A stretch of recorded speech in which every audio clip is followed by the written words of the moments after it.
The air in Vorthos was perpetual twilight, a heavy velvet-red gloom that smelled of ancient stone and faint, metallic decay. It was a beautiful hell, Kale Ryder thought, and now it was his cage. He stood in the massive echoing hall of the Crimson Cathedral, the floor a dark obsidian mirror reflecting the 1,000 flickering candles.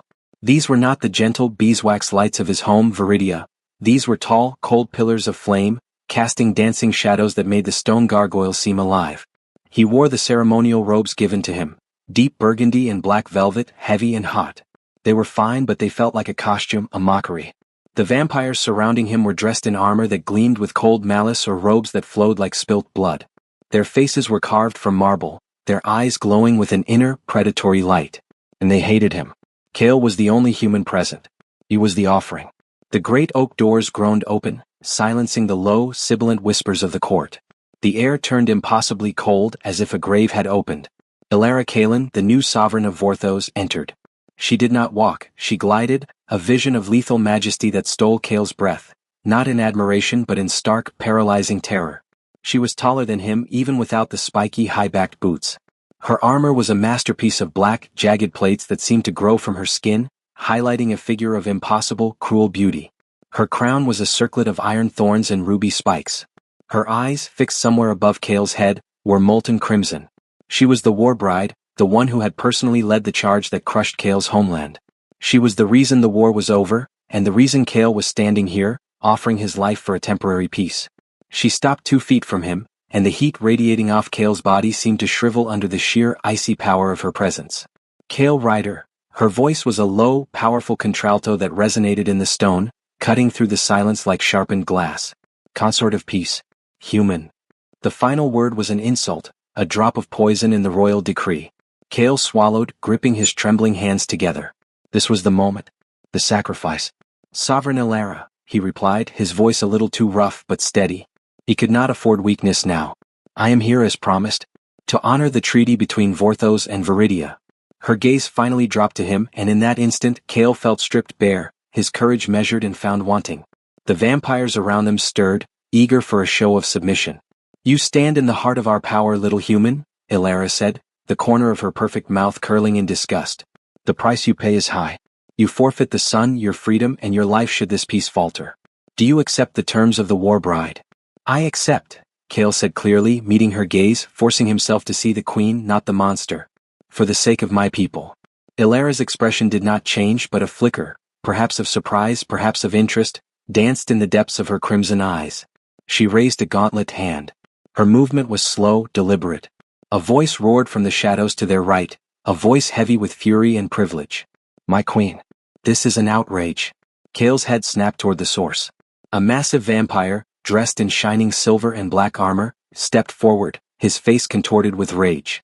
Lord Zareth, Ilara's chief general and the most vocal opponent of the human alliance. To join your bloodline with that, a mere mortal, a weakling from the ash heap of Viridia? This sullies the Vorta name. We conquered them. We should not marry them. Ilara did not even glance at Zareth. Her focus remained entirely on Kale, as if testing his reaction. Kale felt a cold surge of defiance. He was a human in a den of monsters, but he would not cower. He took a small step forward, away from Ilara's shadow. Lord Zareth, Kale said, his voice carrying surprising authority, the treaty was signed by both the Blood Council and my king. You were defeated, but not exterminated. This marriage is not a surrender of pride, but a bond of necessity. Perhaps your queen sees a future you are too blind to grasp. The hall erupted in shocked gasps. No one spoke to a lord like that, let alone a human. Zareth snarled, starting toward Kale, hand flying to the hilt of his sword. You dare speak of necessity to me, worm? I will tear your throat out. Before Zareth could take another step, Ilara moved. Not with fire or magic, but with a sudden, casual dominance that froze the entire court. She rested her gauntlet hand lightly on Kale's shoulder, a possessive gesture that felt less like protection and more like marking property. Enough, Zareth. Ilara's voice was now dangerously quiet. He is mine. The peace is mine. Your loyalty is to Vorthos, and Vorthos requires this bond to hold. You will address the consort with the respect due to my chosen. Or I will remove your tongue and feed it to the gargoyles. The threat was absolute. Zareth stopped, his face a mask of impotent fury, but he bowed deeply. As you command, my queen. Ilara's red gaze returned to Kale. Her hand still rested on his shoulder, the weight of the metal and the cold of her skin a crushing reminder of his position. The flickering light caught the dark stain of the human's blood on her glove. "The wedding is concluded," Elara announced to the court. "The terms are set. The peace consort belongs to Vorthos. Let the adjustments begin." Kale looked up at the Warbride, the vampire queen who had just claimed him, and saw a dark flicker of challenge in her eyes. The war was over, but his own struggle had just begun. The aftermath of the ceremony was a blur of crimson and shadow. Kale was escorted through endless, winding corridors by two vampire guards, mute, imposing figures whose armor scraped the marble floors with every step. The citadel was vast, a cathedral dedicated to eternal night. Every banner was a dark flag of war, and every shadowed alcove seemed to hold a waiting predator. He was finally deposited into his new dwelling, the consort's suite. It was a chamber of opulent imprisonment. The walls were paneled with dark, polished wood and hung with tapestries depicting glorious vampire victories over hapless human armies, a constant visual reminder of his kingdom's defeat. The enormous bed, carved from ebony and draped in black silk, felt less like a place of rest and more like an altar. There were no windows, only thick sheets of dark, leaded glass permanently sealing the openings, ensuring that no trace of the cursed sunlight could ever touch a vampire's domain, or Kale, their newest prize. A single human man, slight and trembling, was waiting. "My Lord Kale," the man whispered, bowing so deeply his forehead nearly touched the carpet. "I am Lysander, assigned to your service. I was a servant here before the peace." Lysander's eyes were wide with fear, a fear Kale understood intimately. He was a small pocket of humanity preserved in the center of Vorthos, a subtle cruelty by Queen Elara, a human witness to his degradation. "Stand up, Lysander," Kale said softly. "You need not fear me. But tell me where are my belongings? My books, my family's crest?" Lysander wrung his hands. "The Queen's decree, my lord. Your personal effects are retained. You are to wear only what is provided by the citadel, to reflect your new station. You are only permitted the consort's uniform." Kale felt a slow burn of humiliation. This was not a partnership, it was a total assimilation. They had stripped him of everything that made him Kale Ryder, leaving only the empty title, Peace Consort. "Very well," Kale sighed, running a hand through his hair. "I require nothing but a moment's peace before Her Majesty arrives." Lysander gestured nervously to a small hidden washroom. "She ordered you to be ready by the 8th hour of night, my lord. She does not tolerate tardiness." Kale nodded. He understood. Everything in this court was a test of obedience, a measure of how quickly they could break the human spirit. Kale emerged 20 minutes later. He had bathed, changed into a fresh, simple silk tunic and trousers, still dark, still elegant, still utterly foreign. He sat on the edge of the large bed, the cold silk biting into his skin, and waited. He was waiting for his executioner or perhaps his wife. The two felt interchangeable. The door to his chambers did not open, the wall shifted. A section of the stone paneling smoothly slid back, revealing a dimly lit passage leading deeper into the citadel's core, straight into Elara's private wing. Kale stood up. That single, silent act was more terrifying than a trumpet blast. It meant he was permanently connected to her. A moment later, Elara stepped through the opening. She was no longer in her full, heavy armor. She wore a gown of dark velvet that looked like liquid shadow, high-collared and severe, but revealing just enough to remind Kale that beneath the armor was a stunning, dangerous woman. Her crown was gone, replaced by a simple, lethal-looking silver pin in her black hair. She glanced around the room, her crimson gaze dismissive, before fixing on Kale. "Do you find your new cage suitable, consort?" she asked, her voice devoid of any warmth. Kale met her eyes. "It is luxurious, your majesty. Though I find a cage is still a cage regardless of how much silk lines the bars." Elara smiled, a predatory, humorless flash of white fangs. "A human wit. I had hoped for less insolence, but perhaps more challenge makes the arrangement entertaining. Let us be clear, Kale Ryder. This marriage is a political seal, not a union of hearts or bodies. You are a living treaty." She strode past him to a small stone table where a single carafe of deep red liquid sat. It was wine, or perhaps blood. Kale didn't want to know. "There will be no heirs," Elara stated flatly, pouring a glass. "A union between Vorta blood and mortal filth would be an abomination. You will sleep here. I sleep beyond that door in the Queen's chambers. We will appear together for court functions, and you will speak only when addressed, and only what you have been instructed to say." She turned, holding the glass. "Your life is now a performance. Your audience is a kingdom that despises you, and a human nation that depends entirely on your compliance." Kale's jaw tightened, but he kept his voice even. "I understood the terms, Queen Elara. My compliance is assured." My people need peace. I only ask that you also honor the treaty. The trade routes, the removal of your garrisons from the western frontier. I am the sovereign, she interrupted, taking a sip of the deep red liquid. I honor nothing but Vorthos. The treaty is merely a weapon to buy time. Time to crush the minor rebellions that plague my borders, time to rebuild my legions, and time to assess which of my generals requires a new head. She placed the glass down with a sharp click. Speaking of which, you made an impression on Lord Zareth today. I did not intend to provoke, Kale admitted. I intended to show that your consort would not be a broken toy on the first day. Had I cowered, Zareth would have dismissed me and by extension dismissed your political move. Ilara tilted her head, a flicker of genuine curiosity in her eyes. Astute. You have more courage than I expected. Or less sense. Zareth sees you as the primary weakness in my rule. He believes I am soft for allowing a human to live in my citadel. He will challenge you. Not to a duel but in subtler ways. She walked slowly towards him, her movements silent, her velvet gown trailing like a predator's shadow. She stopped inches away, forcing Kale to look up into her hypnotic, crimson eyes. Her breath was cold, scented faintly with iron. If you die, Kale Rider, the treaty dissolves. Your people will pay the ultimate price, she whispered, her voice a promise and a threat combined. You must protect yourself. Not for your own sake but for theirs.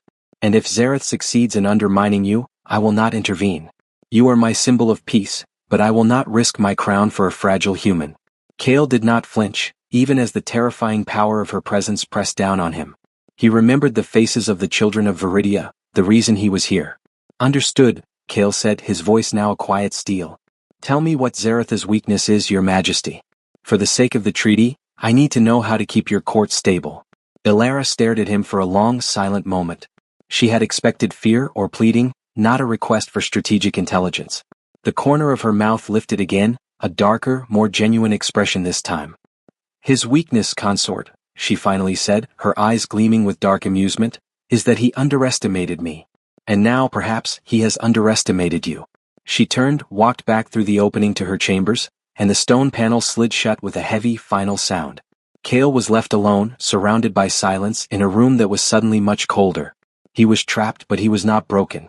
The Warbride had set the rules of their forced marriage, but she had also inadvertently given him his first mission, survival against Lord Zareth. The Sovereign's weekly Blood Council meeting was a performance of calculated power. It was held in the Citadel's Grand Gallery, a long, freezing hall lined with statues of long-dead vampire kings, their stone faces sneering down upon the living. This was Kale's first formal appearance as the consort, and the atmosphere was thick with expectation, not of peace but of schadenfreude. Kale stood slightly behind Ilara's throne, a position that was meant to signify proximity but felt more like he was on a leash. The throne itself was a towering monstrosity of iron and bone, making Ilara, even seated, appear inhumanly tall. The assembled Blood Council, 30-odd ancient, powerful vampires who ruled the various districts and legions of Vorthos, watched Kale with cold, assessing eyes. Most of them were neutral observers, waiting to see if the Warbride's choice would prove pragmatic or idiotic. But Lord Zareth was not neutral. He stood at the head of the council, his silver armor gleaming, radiating barely contained hostility. Ilara handled the council's affairs with brisk, icy efficiency, military logistics, the rationing of the crimson wine, the concentrated iron-rich liquid that supplemented their fresh blood supply, and reports of minor border incursions. Kale, true to his instructions, remained silent, absorbing the dense, dark politics of the court. After nearly an hour, Zareth finally saw his opening. "My queen," Zareth said, his voice smooth as polished stone, yet carrying a sneer Kale felt in his gut. "We are discussing the increasing cost of securing the new western border fortifications, the very border we gained in the war against Viridia. Perhaps your new consort of peace can shed light on this issue." Ilara's crimson gaze flickered over Kale. This was the moment of the test. She had warned him she would not intervene. "The consort is a human, Zareth," Ilara replied, her tone neutral. "He is not familiar with our strategic logistics." "On the contrary, your majesty," Zareth countered, turning to address Kale with feigned politeness. "He is the son of the former Duke of Viridia. He spent his life training in their weak, mortal armies. He must, at the very least, understand the terrain and the human mindset we are now tasked with defending against. Tell us, Consort Rider, why is maintaining our defenses on the Viridian side so incredibly costly?" The question was a trap. If Kale admitted ignorance, he was useless. If he spoke of human military weaknesses, he betrayed his people. If he tried to critique Vorthos's defenses, he'd be accused of treason. Kale took a slow, deep breath, remembering the long nights he'd spent poring over maps of the western frontier, the very maps his father had used to plan the losing war. He stepped slightly forward, catching the cold, unreadable glare of Elara. Lord Zareth is correct, Kale began, his voice calm, projecting just enough to carry through the massive hall. I am not an expert in vampire logistics.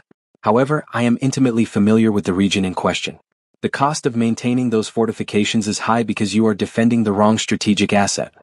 A wave of shocked silence swept through the council. Zareth's confident smirk wavered. Explain yourself, human, Elara commanded, her voice sharp with sudden interest. Your Majesty, Kale continued, focusing only on the Queen, Viridia's western front is mountainous and resource-poor. The garrisons you hold there, like the Blackgate Fortress, are historically designed to prevent an invasion by large human armies coming into Viridia. They are not effective forward bases for the vampire's unique needs. He paused, gathering his thoughts, feeling the weight of the council's attention. The true threat to Vorthos comes not from the scattered human militias, but from the deep shadows, where the truly ancient rogue vampire lines dwell. They don't use the passes, they use the under-earth river system that flows beneath the mountains.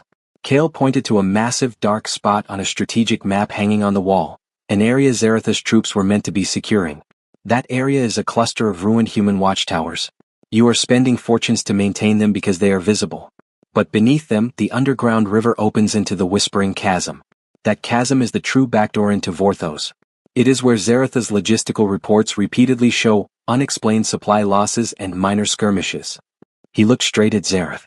Your current fortifications are a costly distraction. The gold should be rerouted to securing the chasm, which requires specialized Vorta magic and tunneling, not simple troop deployment. Lord Zareth's face was a study in pure, murderous fury. He had been caught flat-footed. Kale hadn't betrayed humanity. He had exposed a flaw in Zareth's command and logistics. A flaw only a native of the land, one who had studied its defenses for years, would know. Nonsense. Zareth boomed, recovering quickly. This is a pathetic human attempt to redirect our focus and leave the human side undefended. I accuse him of sabotage. Silence, Zareth, Elara cut him off. She leaned forward on her throne, her chin resting on her gauntlet hand. Her crimson eyes bored into Kale. Your insight is unexpected, consort, she said, the words grudging. The Whispering Chasm is indeed a persistent nuisance. But how would you know of its strategic value to those deep shadows, as you call them? Kale did not hesitate. Because, Your Majesty, the human history books of Viridia detail the legends of the Nosferatu using those paths to raid our villages centuries ago. Our ancestors knew the chasm was the real threat. We ignored the legends at our peril. You ignore local history at the cost of your gold and soon your soldiers. Elara was silent for a full tense minute. The council was now whispering amongst themselves, a dark cloud of speculation. Kale had not given a simple answer. He had provided valuable intelligence.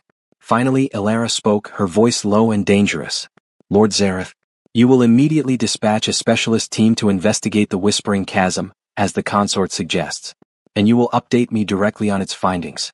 If the consort's information proves correct, your command over the Western Front will be severely re-evaluated.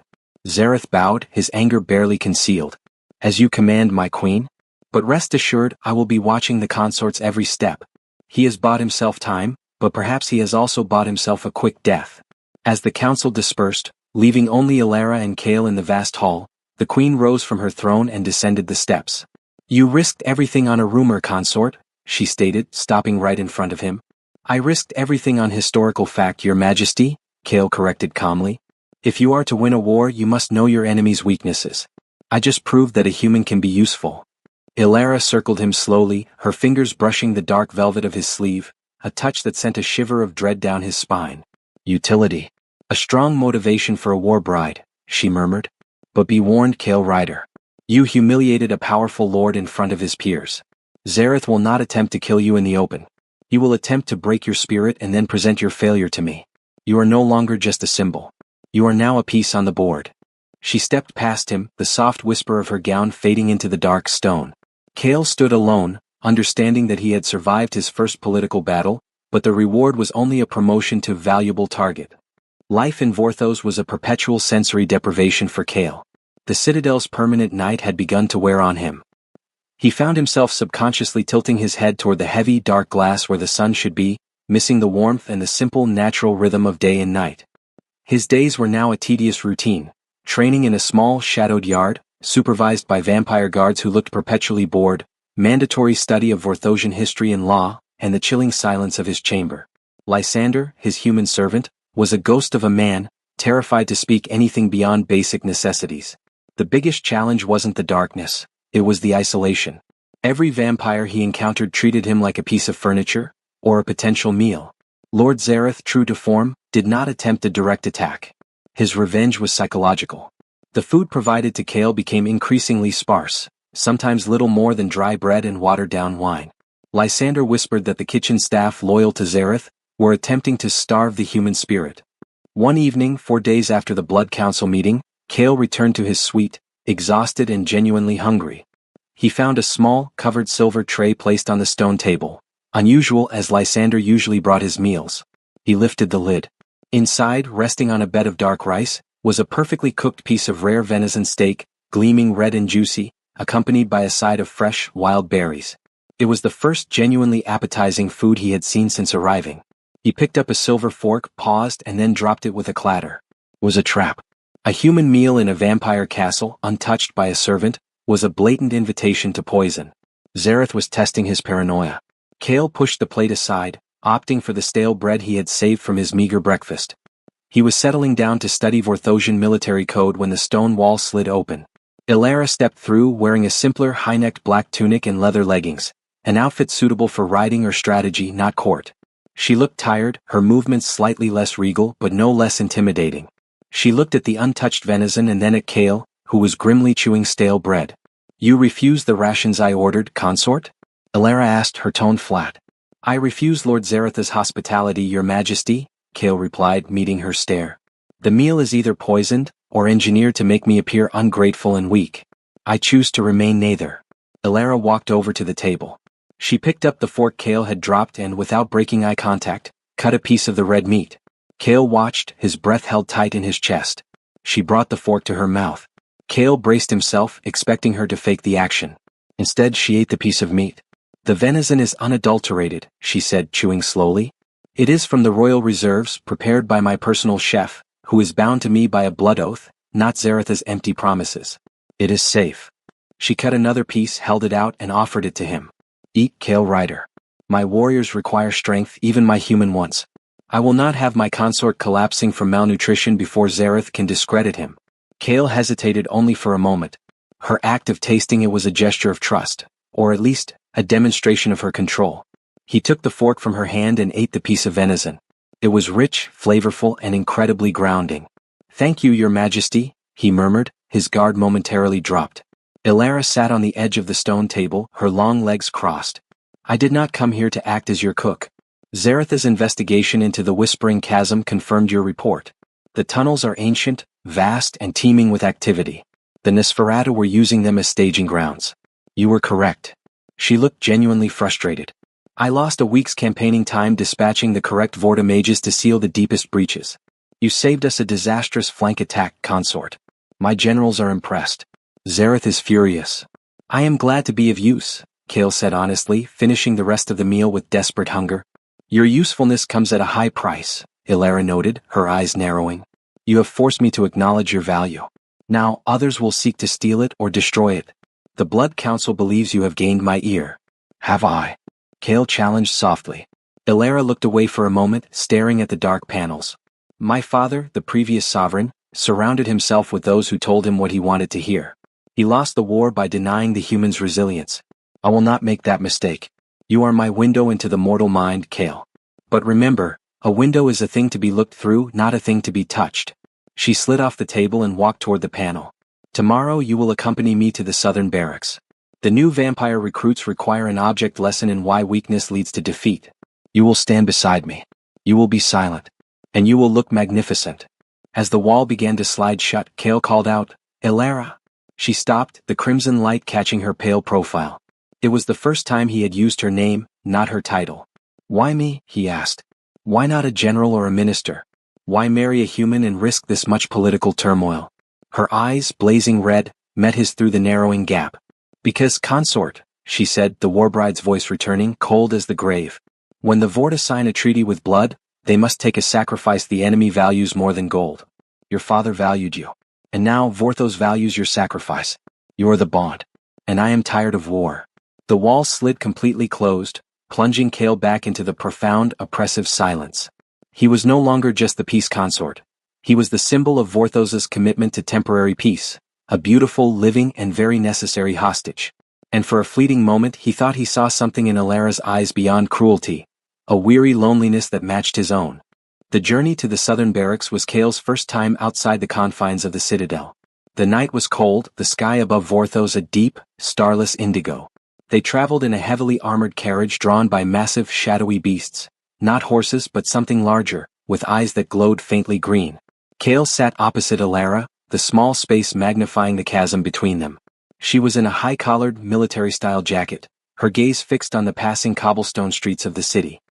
He could see that Vorthos was a city built for war and eternity.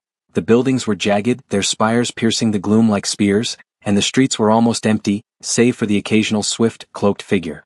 "My city is not built for comfort, consort," Alara said, sensing his observation. "It is built for survival. You will learn its geometry quickly, or you will be lost." "I am already lost, your majesty," Kale replied quietly. "But I have learned to follow the straight line back to survival." Alara offered no response, only a slight, almost imperceptible nod. The barracks were vast, carved into the side of a large cliff face. Thousands of vampire recruits, young, eager, and utterly ruthless, were gathered in the central courtyard, bathed in the sickly green light of arcane torches. When Alara and Kale stepped out, the silence that fell was instant and absolute. The sight of their Warbride queen and her human consort standing side by side was clearly a shock. Alara walked to a raised platform, Kale a step behind her. Her presence was a physical force. Even the newest recruits straightened their spines, terrified and devoted in equal measure. "Look upon the consort," Alara commanded, her voice ringing across the courtyard. "Look upon Kale, rider of Viridia. He is the symbol of the costly peace we have achieved. A peace that demands sacrifice." Her speech was a masterclass in propaganda, acknowledging Kale's presence while defining it as a trophy of war. She spoke of Vorthos's strength and the weakness of mortals. Then she moved to the object lesson. "Bring forward the deserter," she ordered. Two armored guards dragged a screaming, struggling figure into the center of the courtyard. He was a low-ranking human soldier from the former Viridian border garrison, the very place Kale had saved Alara's forces from attacking the wrong flank. "This creature was found weeks ago, hiding in the mountains, attempting to flee his duty to his own king," Alara announced. "He has no loyalty to his own kind and certainly none to Vorthos. This is the definition of weakness." Kale felt a cold wave of nausea. He recognized the man, a nervous, young recruit named Sergeant Elias, who had deserted during the war's final brutal days. Kale's father had known Elias's family. He knew what was coming.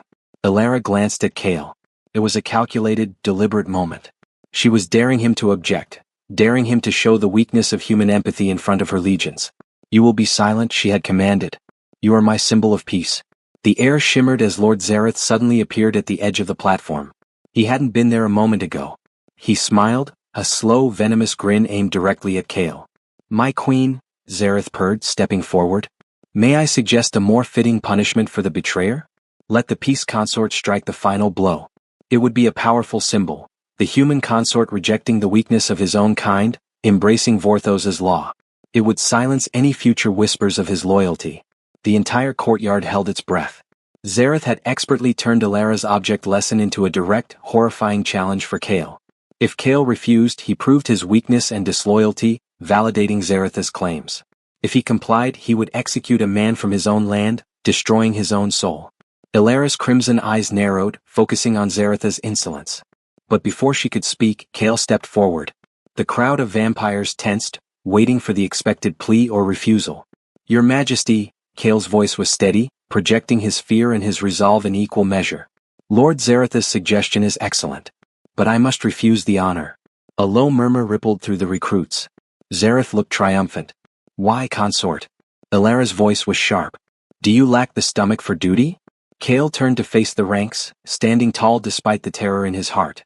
"I lack the authority, your majesty. This man, Elias, was a soldier of Viridia. He failed his duty to my king. The laws of Vorthos cannot punish a human for failing a human oath." He turned back to Alara. "If Vorthos wishes to execute him as an object lesson against weakness, that is your law. But for the sake of the peace treaty which demands the respect of both nations' sovereignty, A Vorthosian must be the one to administer Vorthosian justice. If I do it, it implies that Viridia has ceded its sovereignty entirely, making the peace treaty meaningless.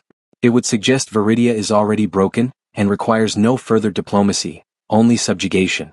He had found the flaw. Kale had not pleaded for the man's life. He had argued for the integrity of the treaty itself, the very thing Elara valued. A muscle twitched in Elara's jaw. She looked at Kale, her expression shifting from calculation to something akin to grim satisfaction. She turned to Zareth, her voice a whip of cold air. The consort is correct. A human cannot execute a human under Vorthosian law without diminishing the status of the treaty. Lord Zareth, you introduced the deserter. You suggested the execution. The task of showing Vorthosian justice therefore falls to you. Demonstrate the power of this kingdom. Zareth's triumphant expression vanished, replaced by an expression of shock and barely contained fury. Elara had just turned his challenge back on him, forcing him to do the dirty work publicly, while Kale maintained his honor and strategic value. The moment Zareth realized he was cornered, he drew his immense broadsword. The human deserter, Elias, seeing Kale had fought for him in the only way he could, stopped struggling, his eyes meeting Kale's in a silent look of gratitude and resignation. Zareth did the deed quickly, savagely, demonstrating pure, brutal power. The entire courtyard was silenced by the stark reality of vampire law. Elara stepped to the edge of the platform and addressed the bloodied Zareth. This, recruits, is the price of failure. And this, she gestured to a pale, horrified but standing Kale, is the enduring symbol of the price we paid for peace. As they were escorted back to the carriage, Kale was shaking. He had saved his life, but he hadn't saved Elias. Elara spoke her back to him. You were clever, consort. You used my own treaty terms against Zareth. But you saw the face of the man who died. Do you regret not pleading for him? I regret the war that made him a deserter, Kale said, his voice raw. But if I had pleaded, you would have executed us both. I would have failed my people and myself. I choose survival, your majesty. For the sake of the fragile peace. Elara finally turned to him, her eyes burning like embers in the dark carriage. Good. Never forget that choice, Kale Rider. Because to survive in Vorthos, you must always choose the many over the one. Even when that one is your own soul. The air of cautious respect that Kale had earned from Elara's lieutenants was offset by a fresh wave of resentment from Lord Zareth's faction. The public humiliation at the barracks had wounded the general's pride deeply. Kale knew the response wouldn't be political this time. It would be a direct attempt to compromise his health, his sanity, or his moral standing. He was right. The next evening, Kale found a beautifully carved, ornate wooden box waiting in his chambers. It wasn't left by Lysander, it was placed directly on his bed, a blatant challenge. Kale examined it for poison dust, hidden runes, and tripwires before slowly opening the lid. Inside, resting on dark velvet, was a Vorthosian ceremonial dagger, a piece of exquisite craftsmanship with a blade forged from dark obsidian and a hilt wrapped in fine silver wire. It was clearly a gift of status, a tool a high-ranking consort might use for minor ceremonial bloodletting. Attached to the box was a single rolled piece of parchment, tied with a black ribbon. Kale unrolled the note. The writing was a sharp, aggressive script, clearly Zareth's. Consort Rider. My queen requires utility, not sentimental weakness. The greatest gift a human can give Vorthos is a display of its own kind's loyalty to our rule. Use this blade to secure your position. The old gardener, Torvin, has served the citadel for 50 years, tending the queen's private moon gardens. He is a relic. Cut his throat and leave him by the fountain tonight. It will be proof that you value Vorthos over your dying world. Deny me this proof, and you prove yourself a traitor to the treaty. Zareth was demanding a blood sacrifice, a helpless, ancient human servant, killed in cold blood, to demonstrate Kale's loyalty. It was designed to force Kale to break his principles or face execution for treason. Kale clenched the dagger's hilt, the cold obsidian biting into his palm. He was trapped. He could not kill an innocent man. But if he failed to act, Zareth would present the failure to Elara as proof of his treachery. He had to consult his one terrifying, strategic ally. Kale walked to the sliding stone panel and paused. He had never initiated contact. But this was an immediate life-or-death decision. He knocked sharply on the hidden stone. After a tense, drawn-out minute, the panel slid open. Elara stood there, unbound, wearing only a flowing silk robe of deep crimson. Her long, black hair was loose, cascading over her shoulders. She looked less like the Warbride and more like a mythological creature, ethereal, yet utterly lethal. You intrude, consort, she said, her voice low, laced with annoyance. This better be a matter of life and death, as that is precisely what I will administer if you waste my time. Kale stepped into her private chamber, A space far more Spartan and strategic than his own, dominated by large maps and a desk covered in war plans. He ignored her intimidating appearance and thrust the dagger and the note toward her. Zareth is testing me, Cale said, his breathing ragged. He demands I kill the gardener, Torvin, to prove my loyalty to Vorthos. If I refuse, he presents this note to the council and I am a traitor. If I comply, I break my soul and lose all moral ground with my people, making me useless to you as a political bridge. Elara took the dagger, her pale fingers wrapping around the hilt. She read Zareth's note, her expression unreadable. Zareth is predictable, she finally said, dropping the note onto a map. He believes all humans are weak, sentimental fools. He thinks to break you by forcing you to choose between your conscience and your life. She looked at Cale, her crimson eyes searching his. What is your plan, consort? Do you have one, or do you intend to stand there and wait for the grave to open? Cale took a deep breath, his mind racing. I will not kill Torvin. But I cannot allow Zareth to use this note. I need to give Zareth proof of my action, without committing the murder. And how does a human lie to a vampire general who can smell fresh blood? Elara challenged, a hint of dark amusement in her voice. I need your help, your majesty, Cale stated, meeting her gaze with desperate sincerity. I need fresh blood, a lot of it, placed near the fountain to look like the crime scene. And I need Torvin to disappear immediately, hidden deep within the citadel's lowest levels, perhaps in the old dungeons where no one ventures. I need to stage an execution and create an untraceable victim. Elara stared at him, the silence stretching taut between them. Cale could practically hear the political gears turning in her ancient mind. You ask me to risk my reputation and potentially treason charges, to protect a dying human gardener and your mortal conscience? She asked, her voice dangerously quiet. I ask you to protect the peace treaty, your majesty, Cale countered firmly. I ask you to show Zareth that his petty, predictable plots will fail. If you help me defeat this, my political value to you skyrockets. If I fall to this trap, your consort is discredited, and Zareth gains the authority to challenge your rule. A slow, chilling smile spread across Elara's face. It wasn't warm, it was the satisfied look of a brilliant strategist. Your intellect is a fine weapon, consort, she murmured. Very well. I will protect my investment. I have old reservoirs of animal blood used for sacrificial rites. And I have guards whose loyalty is sworn to my bloodline alone. The gardener will vanish. The dagger will be returned, cleaned but used, and the crime will be discovered tomorrow morning. She stepped closer to Cale, placing the cold dagger back into his hand. Their fingers brushed, and Cale felt a shocking jolt, the first physical contact not mandated by ritual or threat. Go, consort. Stage your gruesome scene, Elara commanded, her voice dropping to a seductive, dangerous whisper. But know that you are now officially complicit in an act of high deception against my most powerful general. We are aligned in this darkness, Cale Ryder. Do not fail me. Cale looked down at the dagger, then up at the magnificent, ruthless woman who had just agreed to cover up a staged murder for him. The line between prisoner and partner had blurred dangerously.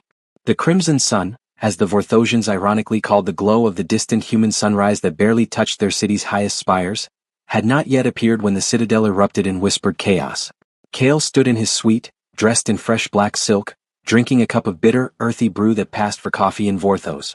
He felt the cold hollowness of the previous night's deception. He hadn't killed Torvin, but he had allowed a man's presumed death to be used as a political shield.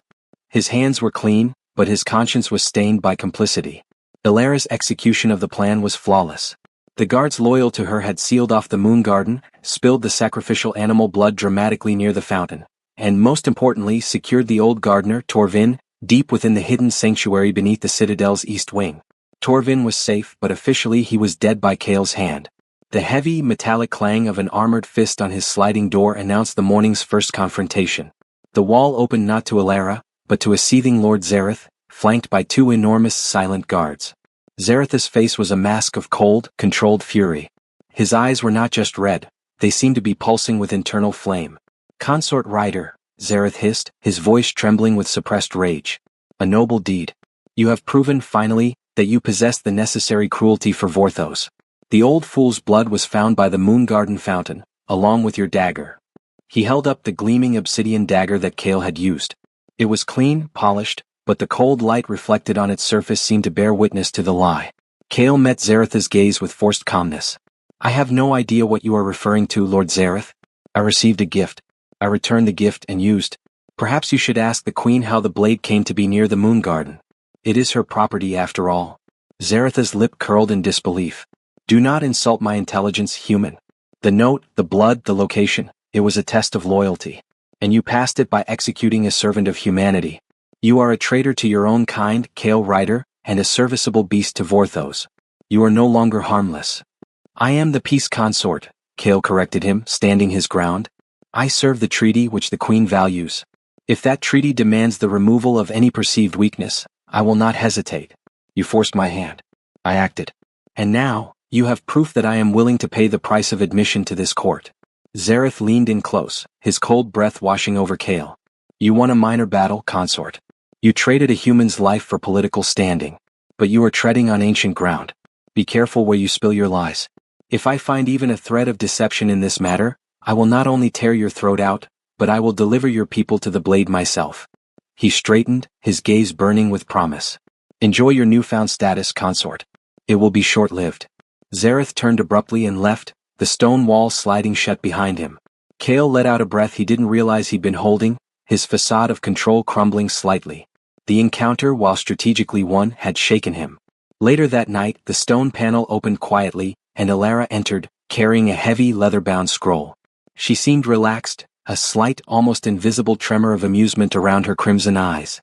Zareth is convinced you are a cold-blooded turncoat, worthy of his hatred but useful to my throne, she reported, laying the scroll on the table. He presented his findings to the council, expecting them to be outraged by the murder. Instead, they were impressed by your ruthlessness. You have silenced his accusations of your sentimentality. I am glad to be of service, Your Majesty, Kale said dryly.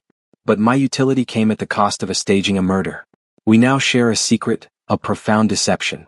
Elara walked to him, stopping closer than she ever had before in private. The intimacy of their shared crime created an undeniable, dangerous tension. You speak of secrets, consort? Sharing a secret with a Warbride means you are now irrevocably bound to my survival, she murmured. Zareth will not stop. He will escalate. He will look for a way to prove that the murder was a lie. She reached out a pale, elegant hand and gently brushed his collar. Kale froze, unsure if it was a threat or a gesture of strange, political intimacy. I need you to survive, Kale Rider, she said, her voice dropping to a low, intense tone. To that end, I have a new assignment for you. You have proven your knowledge of the human borders and their histories. You will accompany me on my upcoming inspection tour of the Western Frontier. Kale looked at her, stunned. The Western Frontier? That's days from the Citadel. It's dangerous. We'll be exposed. Precisely, Elara confirmed, her eyes glittering with dark calculation. Zareth cannot touch you under my direct military protection. But more importantly, the Nosferatu threat in the Whispering Chasm is escalating. I need your eyes on the ground. I need your perspective on how an ancient, subterranean enemy would move against my forces. She leaned closer, her breath cool against his ear. This is not a vacation, consort. This is a field test. Your greatest adjustment will not be to this society but to war. If you die out there, Zareth wins. But if you help me defeat this hidden enemy, you become indispensable. She stepped back, her expression now fully regal. The details of the trip are in this scroll. We leave at the 8th hour of the next night. Prepare yourself, Kale. The real darkness awaits. Kale looked from the scroll to Elara. He was no longer a political hostage. He was a strategic military advisor, bound by a murderous secret to the most powerful vampire in Vorthos. The price of peace was not just his freedom, but his active participation in the war that was now brewing. The travel coach that left the Citadel at the 8th hour was nothing like the ornate monstrosity Kale had arrived in. This was a stripped-down, armored carriage designed for speed and silence, drawn by 4 fierce-looking night hunters. Kale was dressed in new, practical travel attire, dark leather and padded cloth, much like the light armor of a human scout. Inside, the space was tight. Kale sat across from Elara, who wore the heavy, obsidian armor he had first seen her in, her helmet resting beside her. Only the thin, crimson line of her mouth and the perpetual intensity of her eyes were visible. The forced proximity of the journey was palpable. 2 elite, high-ranking vampire guards rode outside, ensuring no one, especially Lord Zaratha's spies, could approach. The silence was heavier than the Citadel's gloom. It was Kale who finally broke it. Your Majesty, the path we are taking is not the main military road. It's the old smuggler's route, notoriously rough and slow. Elara's gaze sharpened. You know this path? It cuts through the foothills of the Dragon's Tooth Range, Kale explained, gesturing faintly on the dark interior wall. My father's scouts used it to monitor border activity years ago. It's slower, yes, but it avoids the major intersections controlled by Zaratha's troops. You are avoiding a potential accident. A ghost of a smile, a flash of dark amusement, crossed Alara's lips. Good observation, consort. You have confirmed my choice. When going into the field, one must trust one's intelligence over one's generals. I trust that Zarath is watching the main road for a chance to intercept or perhaps ambush us. Kale felt a chill that had nothing to do with the night air. He still believes the murder of Torvin was genuine. Why risk your life when you could simply order Zaratha's execution? Because, Alara said, her voice dropping to a low, intense rumble, if I execute Zarath without absolute, undeniable proof of treason, his entire faction revolts. It would destabilize Vorthos and break the treaty immediately. I need proof that he is colluding with the enemy, or, failing that, I need to demonstrate my power is beyond his reach. She picked up her helmet, her crimson eyes holding his. Our journey is not just about the Nosferatu, Kale. It is about presenting a united front. It is about showing my court that the Warbride's human consort is not a burden, but a valuable shield. They traveled for hours through a desolate, rocky landscape that was once the no-man's land between the two kingdoms. Kale, deprived of sleep, eventually slumped against the rough leather of the seat. He startled awake some time later, jolted by the carriage hitting a pothole. He looked up to find Alara staring at him. She hadn't moved. The relentless nature of a vampire's eternal wakefulness was terrifying. You sleep like a soldier, she observed. I sleep like a human, Kale corrected, rubbing his eyes. We require rest to survive. It's a fundamental weakness, I know. It is a difference, Alara countered, surprisingly. My general, Lord Valerius, was a master strategist, but he failed to consider the human need for provisions and sleep. It cost him half his legion. You understand these limitations. That is your strength. She slid a small silver flask across the floor of the carriage. Drink. It is fortified with iron and spices. It will help you endure the coming days. Kale picked up the flask. The metal was cold. He uncorked it, expecting the taste of blood or strong wine. Instead, it was a thick, sweet liquid, a concentrated form of the human energy drink his people used on long marches. It was clearly prepared for him. You are worried about my endurance, Your Majesty, Kale noted, taking a long, grateful sip. I am worried about my investment, consort, Alara corrected, though her tone was milder than usual. The western frontier is volatile. The further we get from the citadel, the more the rules of court politics fall away, and the rules of survival take over. You were right about the Whispering Chasm. The tunnels have become major lines of attack for the Nosferatu. They are larger, far older, and far more numerous than the council believed. She leaned in, her voice low with genuine urgency. They are not like Zaratha's legions. They are savage, feral, and driven by an ancient hunger that is not political. I need you to tell me how Viridia would have defended against an unseen enemy that attacks from below. Kale felt a rush of adrenaline. This was not a test of political wit. This was a plea for genuine military counsel. The Nosferatu are cave dwellers, Kale said, thinking aloud. They hate fire, sunlight, and any disruption of their dark passages. Viridia would use tunnel warfare. We'd collapse their exit points, use large-scale incendiaries, and focus on sealing the chasm, not fighting them in the open. Alara's eyes were locked on his. Sealing the chasm. Zarath argues for a direct, ground-level assault. A show of force. A show of force is exactly what the Nosferatu want, Kale scoffed. They want your soldiers on the surface, distracted, while their armies flank you from the shadows beneath. The goal is to survive, not to look glorious. You have to kill the threat at its source. The carriage jolted violently and came to a grinding halt. A moment later, the door was pulled open by one of the armored guards. My queen. The road is blocked. A massive fissure. We suspect Nosferatu sabotage. Alara grabbed her helmet and rose, her movements swift and fluid. We walk the rest of the way to the forward base. Kale Rider, you stay close to me. Your knowledge of the local terrain is now your life and my shield. Do not fail me, consort. Kale scrambled out of the carriage. The air was frigid, the ground uneven. Ahead, a massive, jagged tear split the road, the silent, aggressive signature of the hidden enemy. Alara led the way, a figure of dark, implacable power.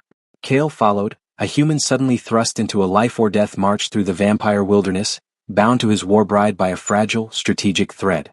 The march toward the forward base was a brutal education for Kale. Alara, unburdened by the need for rest or sustained respiration, moved with relentless, terrifying efficiency. Her two elite guards, Varan and Lyra, matched her stride, their heavy armor making barely a sound on the shattered rock. Kale, relying on the energy drink in sheer terror, struggled to keep pace. The ground grew rougher, the air colder. The jagged fissure that had blocked the road was now a constant feature, snaking across the landscape like a freshly healed wound. This was the surface evidence of the vast whispering chasm network Kale had warned about. "We are close to the chasm's main convergence point," Kale gasped, his lungs burning. "The air is thinner here and the stone feels hollow beneath my boots. They are active." Elara stopped abruptly, raising a gauntlet hand. The guards instantly formed a defensive perimeter. "We stop here," Elara commanded, her voice low. "Varan, secure the high ground. Lyra, assess the fissure." Kale leaned against a rough boulder, trying to stabilize his breathing. The forced proximity was intense. In the harsh, desolate wilderness, Elara was less the distant queen and more a terrifyingly competent general, and he was her only immediate, non-vampire resource. "Your Majesty," Kale whispered, "the Nosferatu rarely attack on open ground. They prefer to strike when their prey is distracted by the terrain or an ambush. This area feels too quiet." As if summoned by his caution, a low, rasping sound echoed from the dark fissures around them, a sound like stone grinding on bone. Lyra, who was kneeling by the crack in the ground, suddenly cried out, "Queen! They are rising. Fissures are opening beneath us." The ground beneath their feet began to tremble violently. Small, jagged openings, previously hidden, tore open across the rocky surface. From the sudden black mouths of the earth emerged creatures that made the average Vorthosian vampire look like nobility. These were the Nosferatu. They were shorter, hunched, their skin a mottled, dark gray, and their features bat-like and grotesque. They moved with unsettling speed, their limbs ending in long razor-sharp claws. They were feral, ancient, and numerous. Defensive formation. Elara roared, drawing the massive, black broadsword that had been strapped to her back. Varan and Lyra immediately engaged, their heavy armor deflecting the initial flurry of claws. Kale, frozen in place, was suddenly face-to-face with a creature that snarled, its black eyes burning with savage hunger. Kale instinctively raised his arms, but before the claws could connect, a blur of obsidian armor slammed between them. Elara had moved. She did not use finesse, she used crushing power. Her sword carved through the Nosferatu like paper, the sheer force of the blow sending the creature spiraling back into the fissure it emerged from. She spun, her sword now aimed at Kale's chest. "Consort, are you useless?" "No," Kale yelled, scrambling for his bearings. He was unarmed save for the small decorative dagger he'd been given for show, utterly useless against their armor. "They are coming from the ground. We need to stop the emergence." Kale shouted over the din of clashing metal and screeching creatures. "Target the openings. The chasm is their weakness." Elara nodded sharply, acknowledging his tactical sense even in the chaos. "Lyra, Varan, seal the breaches." But there were too many Nosferatu. They were swarming Elara's two guards, focused on creating a path to their high-value target, the Vorthosian queen. One creature, faster and smarter than the rest, bypassed the fight, leaping directly towards Elara's exposed flank. Elara, focused on commanding her position, didn't see it. "Queen. Left side." Kale screamed, his voice hoarse. With no time to think, Kale did the only thing a human could do. He threw the nearest heavy object, the water flask he had been carrying, with all his might. It struck the Nosferatu square on the temple, a pathetic but sudden distraction. The Nosferatu paused, turning its feral attention to the new weak target. This momentary delay was all Elara needed. She twisted, her armor grinding, and brought her sword in a brutal horizontal sweep. The blade met the creature's midsection with a sickening crunch. The Nosferatu was cleaved in two, the pieces falling back into the fissure. Elara's breath was shallow, her crimson eyes blazing. She turned to Kale, not with gratitude but with ferocious intensity. "You saved my life, consort," she stated, her voice tight with disbelief and annoyance. "I saved my people's peace treaty," Kale corrected, his hands shaking. "The longer you fight on the surface, the more of their allies arrive. We need to get underground. The forward base is near. We can draw them towards the main chasm tunnel and use the arcane explosives there." Elara looked at the swirling chaos, then back at Kale's frantic, desperate honesty. She made a split-second decision. "Forward march," she commanded, pushing Kale ahead of her. "Varan, Lyra, clear a path to the ridge. Consort Ryder is now our lead scout. He knows the terrain better than we do. Follow his directions." Kale, suddenly thrust into the role of field commander, plunged into the rocky gloom, the Warbride Queen of Vorthos and her two powerful guards falling into formation behind him. He was a human leading vampires through the darkness, relying only on his knowledge of the world they had conquered. The real journey had begun. The forward base, Outpost Obsidian, was a grim, temporary fortress dug into the high ridge overlooking the chasm network. It was less a castle and more a strategic hole in the earth, guarded by a handful of cold, weary vampire soldiers. Ilara and her party arrived exhausted, Kale physically, the vampires perhaps only mentally. Kale was immediately directed to the command tent, a cavern carved directly into the rock. "Report, consort," Ilara commanded, shedding her heavy helmet with a sigh that was almost human. Her black hair, wet with condensation, stuck to her pale forehead. The stress of the immediate battle had stripped away her formal distance, leaving a raw edge of command. Kale, despite his fatigue, felt the adrenaline rush of his new role. He spread the tattered maps of the region on the rough-hewn table.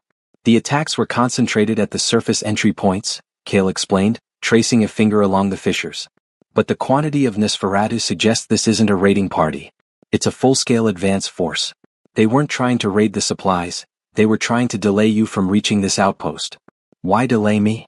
Ilara questioned, leaning over the map, her pale skin dangerously close to his. The proximity was intoxicating and terrifying. "Because they are preparing their main attack elsewhere," Kale said, pointing to a large, unmarked area on the map, a subterranean lake known in human legend as the Black Pool. "The Nosferatu need water and darkness to sustain their numbers during a long advance. If they're planning a full assault on the citadel, they'll be massing at the Black Pool, the largest natural cavern in the region. And they are using the surface skirmishes as a screen." Ilara straightened, her eyes wide with cold alarm. "The Black Pool. That cavern is huge. If they are there, 1,000 could be massed beneath our feet. My father deemed that area cursed and sealed off all Vorthosian tunnels near it centuries ago." "The Nosferatu don't respect curses, Your Majesty," Kale countered grimly. "They respect power.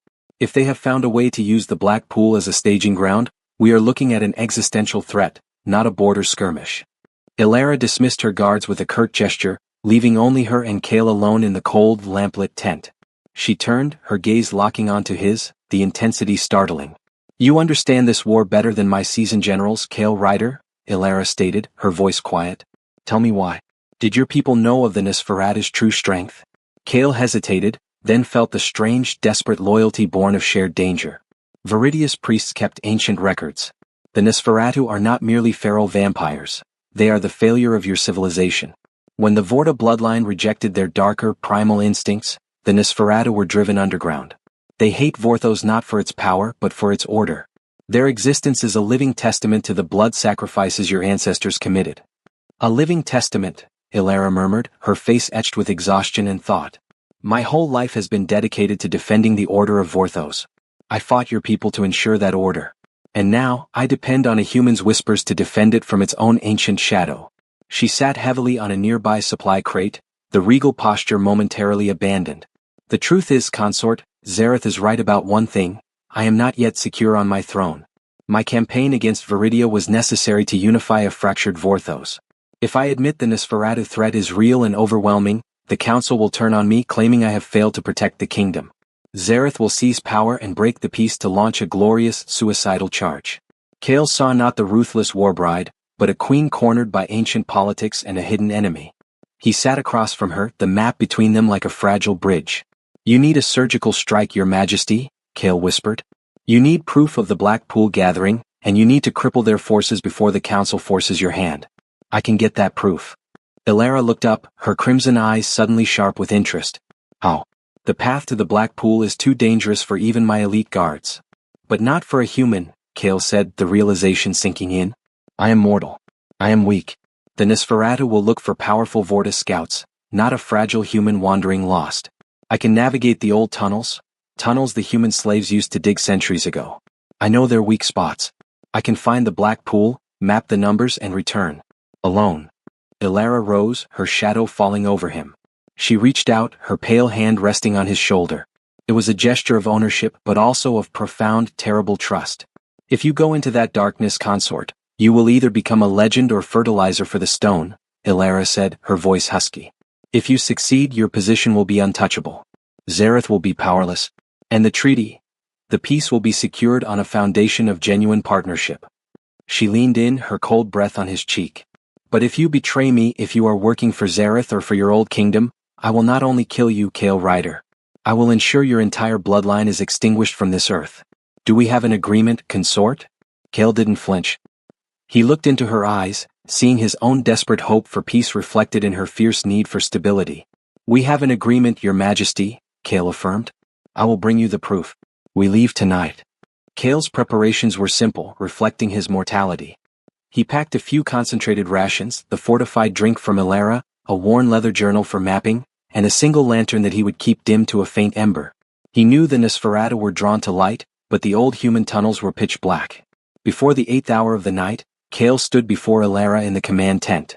She had changed into a lighter black leather tunic and trousers, her armor left behind, a sign that she was not expecting a fight but rather an agonizing wait.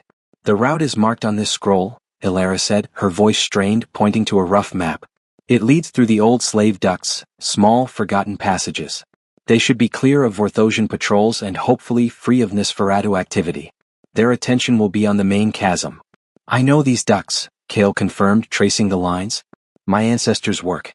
They know how to hide secrets from their masters. Ilera lifted her gaze, a profound, unreadable mixture of fear and calculated necessity in her crimson eyes. If you do not return by the end of the 3rd night, I will assume you are dead, and I will be forced to launch Zaratha's frontal assault to preserve my authority. Do you understand the time limit, consort? I understand, Kale affirmed. 3 nights. 72 hours. The maximum a human could endure under sustained physical and mental stress in the perpetual night of Vorthos. She took a step closer. The air between them crackled with unspoken tension. Kale, she said, using his first name again, the sound raw on her tongue. If you are captured, do not break. You carry the secret of the Black Pool. If the Nosferatu learn we know their location, the entire kingdom falls. I will not break, Kale promised, his voice steady. He had sacrificed his home, his honor, and now his safety. You would not sacrifice the treaty. Ilera's pale hand reached up, and for the first time she touched his face, not with the casual dominance of ownership, but with a strange, fleeting tenderness, her cold fingertips resting against his cheek. Return to me, consort, she commanded, the words sounding more like a desperate plea wrapped in royal decree. I require your mind to win this war. And I will require a full report. Kale didn't dare move. He simply nodded, absorbing the sheer vulnerability beneath the Warbride's armor. For the peace, he whispered, and then he turned and slipped out into the darkness. The entrance to the slave ducts was a narrow, hidden fissure behind the outpost supply caves, cleverly disguised by loose rock and rubble. Kale squeezed through, pulling the rocks back into place to seal his entry. He was immediately plunged into suffocating darkness, the air stale and heavy with the scent of wet stone and millennia of forgotten life. He lit the dim lantern. The walls of the duct were rough, hastily hewn stone, too small for a fully armored vampire to walk upright. This was his advantage. Hours melted away in the silent, grinding work of the solo march. Kale relied on memory, maps, and the faint, almost psychic sense of direction his forebears, the tunnel slaves, had passed down. He navigated collapsed sections, crawled through choking narrow passages, and constantly checked for the telltale rasp of Nosferatu claws. On the floor of one long passage, Kale found a horrifying sight, the dry, bleached skeleton of a Vorthosian guard, his obsidian armor mangled, his head cleanly severed. The Nosferatu had been here. They weren't just using the large chasms, they were scouting the ancient ducts too. Kale pressed himself against the cold wall, extinguishing his lantern. He spent a terrifying hour in absolute darkness, relying on the faint thump-thump of his own frantic heartbeat. When he finally relit the lantern, he was deeper in the ducts and the air had changed. It was colder and a faint, sweet, metallic scent drifted in, the smell of stagnant water and iron. He was close to the Black Pool. Kale dropped to his hands and knees, crawling through a final narrow section that opened into a massive echoing cavern. He raised his lantern slightly. The sight that met his eyes was staggering. The Black Pool was an enormous, subterranean lake that absorbed all light, its surface like polished obsidian. Around its edges, hundreds, perhaps thousands of Nosferatu were gathered, huddled masses of dark, grotesque forms, waiting silently. They were not fighting, they were preparing. And Kale saw their leader. Standing on a raised pedestal of rock in the center of the gathering was a figure far larger than the average Nosferatu, draped in shredded black robes and holding a staff tipped with a skull. This was no feral beast. This was a general. A true ancient. The air around him shimmered with dark, controlled power. Kale quickly pulled out his journal and charcoal pencil, his heart hammering against his ribs. He had to draw the numbers, the formation, and the leader. This was the proof Ilera needed. As Kale sketched frantically, a noise from the back of the cavern made his blood run cold. A low, guttural growl. A patrol. They weren't looking up. They were searching the edges of the cavern, right where Kale was hiding. He dropped flat, pulling the hood of his dark tunic over his head, extinguishing the lantern. He was now relying on the total darkness to protect him, just meters away from the largest gathering of Vorthos's most ancient enemies. He had the proof. Now he just needed to survive the return journey. Back at Outpost Obsidian, Ilara stood in the command tent, staring fixedly at the black, sealed entrance of the slave ducts. Her two guards, Varan and Lyra, maintained a respectful distance. She hadn't rested. She hadn't left the tent. She was queen, warrior, and strategist, but the weight of the gamble was crushing. She had sent her only reliable strategic asset, the human Kale Rider, into the most dangerous place in the realm. If he is captured, I will kill his entire bloodline. The thought she had used to ensure his loyalty now tasted like bitter ash. She didn't want him to break, but she didn't want him to die either. She needed the proof. But more than that, she found herself needing the presence of the fragile, defiant human whose cold logic had managed to pierce the darkness of her eternal solitude. The long night stretched on, making a mockery of her ancient patience. The air in the Blackpool cavern was thick with the scent of damp earth and the quiet, terrifying presence of the gathered Nosferatu. Kale lay motionless, flattened behind a pillar of rock, his heart beating a frantic tattoo against the cold stone. The faint, guttural growls of the approaching patrol grew louder, their heavy, dragging footsteps sending tremors through the rock. He had the map, the sketches, and the overwhelming knowledge of the enemy's strength. But his window for escape was closing rapidly. The patrol passed inches from his hiding spot, their dark forms blending with the shadows. Their breathing was a harsh, rasping sound. Kale waited until the sound of their retreat was swallowed by the cavern's vast echo, then risked a glance. The immense figure of the Nosferatu general still stood on the dais, silent and commanding. Kale knew a frontal escape was impossible. He realized his only chance was the water. Kale slipped silently towards the black pool. The water was frigid, still, and impossibly dark. It was said to have narcotic properties, capable of lulling mortals into an eternal sleep. But it was also the only way the ancient slave ducts, his escape route, could have been preserved from collapse. Holding his journal and charcoal pencil securely wrapped in oilskin within his tunic, Kale plunged into the icy water. The shock was immediate, stealing his breath.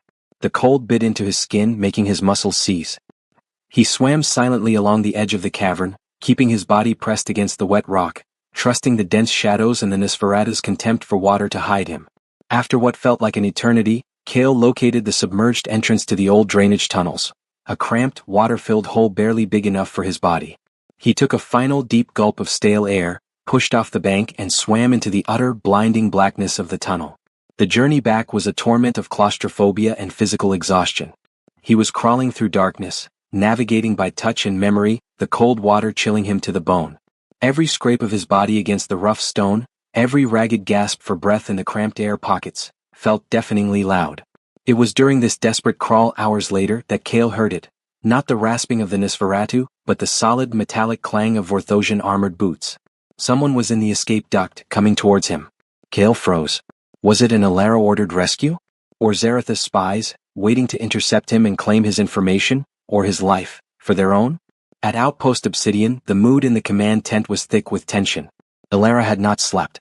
She stood over the map, but her focus was strained, her patience worn thin. The second night was drawing to a close.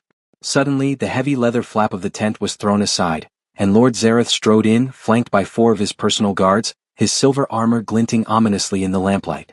"My queen," Zarath boomed, his voice laced with false concern. "My scouts detected unusual movement near this area. I came immediately, concerned for your safety." Ilara turned slowly, her face a mask of cold fury. "Your sudden concern is noted, General. You overstep your authority. This is my command center." "My loyalty compels me, Your Majesty," Zarath insisted, his eyes sweeping across the tent, clearly searching for Kale. "But I confess my concern is twofold. Rumors have reached the Citadel of strange activities here. The human consort's sudden disappearance into the wilderness has caused speculation. Some whispers suggest he may be acting as a traitor, feeding information to the remaining human rebels." He paused, letting the accusation hang in the cold air. "If he has betrayed us, my queen, your strategic security is compromised. We must find him and interrogate him before the third night ends and the time for our decisive action is lost." Ilara knew Zarath wasn't concerned for Vorthos. He was attempting to either seize Kale's intelligence or use Kale's failure to force her hand into a direct, and potentially ruinous, confrontation with the Nosferatu. "The consort is on a mission of vital importance to Vorthos," Ilara said, her voice like cracking ice. "And his loyalty is guaranteed by the treaty, a guarantee you seem eager to destroy, General. You will wait at the perimeter until his return." Zaratha's smile was triumphant. I will wait, my queen. But if he does not return, the council will demand immediate military action. And they will expect my leadership to deliver it. Elara felt the noose tightening. Zarath was giving her a political ultimatum. Kale or war. The third night was already upon them. If Kale didn't return soon, she would be forced to choose between sacrificing her throne and betraying the fragile peace. In the suffocating dark of the tunnel, Kale heard the metal on rock sound again. It was closer now. He pressed his back into a crevice, the cold seeping through his tunic. He had to know who it was. He waited until the figure was right beside him, and then, using the last of his strength, he grabbed the boot of the figure, pulling them to a halt. Who are you? Kale whispered, his voice hoarse, ready to fight for the journal hidden beneath his clothing. The armored figure paused, then spoke, not with the deep growl of a general, but the measured, strong tone of one of Elara's guards. Consort Rider? It is Varan, the guard whispered. The queen sent us. The third night has begun. She is worried. Varan's hand reached out, not to arrest him, but to guide him. Kale felt a wave of dizzying relief. Elara had extended the limit, risking her own rule to save him and his intelligence. She had risked everything on his fragile human life. The black pool is real, Kale gasped, pushing himself forward, the oilskin-wrapped journal the most precious thing in the world. Zarath is at the outpost. We must hurry. The longest night was not yet over, but Kale was no longer alone in the dark. Kale and Varan, Elara's loyal guard, emerged from the slave ducts into the supply caves of Outpost Obsidian just as the third night was beginning to fade into the bleak Vorthosian twilight. Kale was a wreck, soaked, shivering, exhausted, but his eyes burned with a fierce, singular focus. The oilskin-wrapped journal was clutched tightly against his chest. Varan immediately ushered Kale toward the command tent. The queen has been waiting, consort. And Lord Zarath has been pressing her for a decision. They entered the command tent. The atmosphere was a powder keg. Elara stood rigidly over the map table, her crimson eyes cold and exhausted.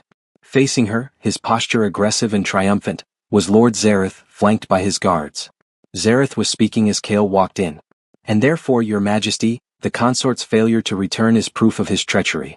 We must seize command and launch the frontal assault now before the human rebels. Zarath stopped mid-sentence, his jaw dropping as he turned and saw the mud-caked, half-drowned figure of Kale Ryder standing in the tent entrance.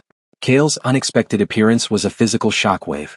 Elara's own composure fractured for a fraction of a second, a flash of profound relief crossing her features, before she immediately locked down her regal mask. Consort Ryder, Elara's voice was sharp, a whiplash of command. You are late. Report.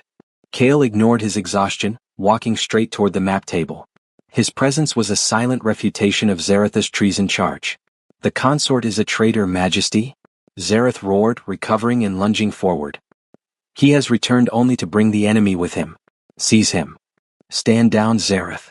Elara's voice thundered, a pure Vorta command that shook the tent. Her power was absolute.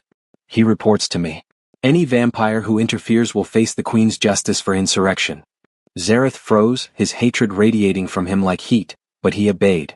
Kale placed the still damp, heavy journal on the map table and unwrapped the oilskin. He opened it to the hastily drawn sketches of the Blackpool gathering. Your Majesty, Kale began, his voice hoarse but steady. The Nosferatu threat is not a raid, it is an imminent, existential invasion. They are not hiding in the mountains. They are massed at the Blackpool. He pointed to the drawing of the immense, crowded cavern. I estimate between 3,000 and 4,000 combatants, far exceeding the number the Council believes. And they are led by a powerful, ancient general. They are preparing to breach the surface through the old Blackpool drainages, not to attack the western frontier, but to march directly on the citadel itself. Elara leaned over the sketches, her eyes scanning the meticulous details Kale had risked his life to capture.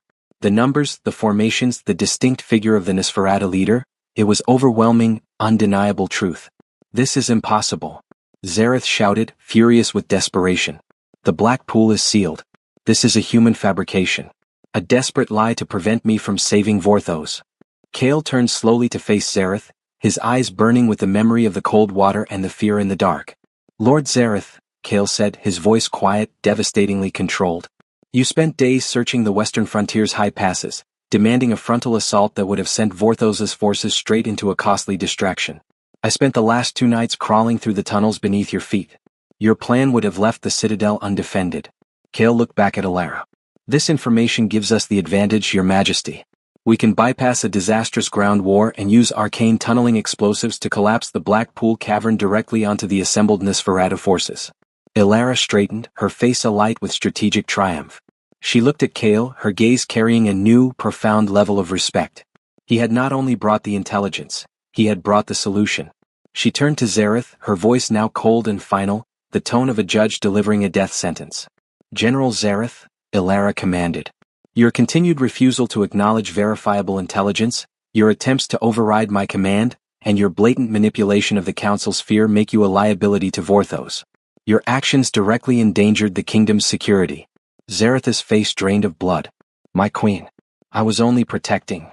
You were protecting your own ambition, Ilara cut him off. She did not execute him immediately, she administered a far worse punishment, political annihilation. Varon, Lyra. Escort Lord Zareth back to the Citadel. He is stripped of his rank, his title, and his command over all legions.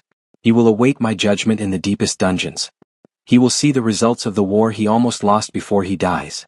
Zareth looked at Kale one last time, his eyes burning with a silent vow of eternal vengeance, before Ilara's loyal guards dragged him out of the tent. The silence that followed was heavy with the weight of the political storm Kale had weathered. Ilara walked around the table to stand beside Kale. She picked up the journal, carefully examining the details once more. You have saved the kingdom, consort, she said, her voice low. And you have secured your place at my side. The political war is over. Now we prepare for the real one. She looked at him, truly seeing the exhaustion and the courage in his eyes. Without a word, she led him to a small, private cot tucked away in the tent. Rest, she ordered, her voice softened with an unfamiliar concern. You are mortal. I need you awake and sharp when we plan the final strike. Kale sank onto the rough fabric, suddenly overcome. He was safe. He had won. And for the first time in the cold heart of Vorthos, he felt a strange, fierce loyalty to the Warbride who had gambled her throne on his human life. Kale slept for a mere 4 hours, a deep, dreamless rest that only exhaustion could grant. He awoke to find the command tent quieter, the chaos replaced by focused activity. The sun had long since set, and the permanent night of Vorthos reigned outside. He sat up. Ilara was at the map table, not in armor, but wearing a simple high-necked dress of dark emerald velvet. She was surrounded by 4 of her most trusted arcane mages and tunneling engineers, pale, serious individuals who spoke in low technical whispers. Ilara noticed his movement. She dismissed the engineers with a curt gesture. They bowed low to her and surprisingly, gave Kale a respectful, if curious, nod before exiting. You look less like a drowned rat, consort, Ilara observed, her tone dry. I feel like a man resurrected, your majesty, Kale replied, standing and stretching his stiff muscles. What is the status? Are we moving forward with the Black Pool plan?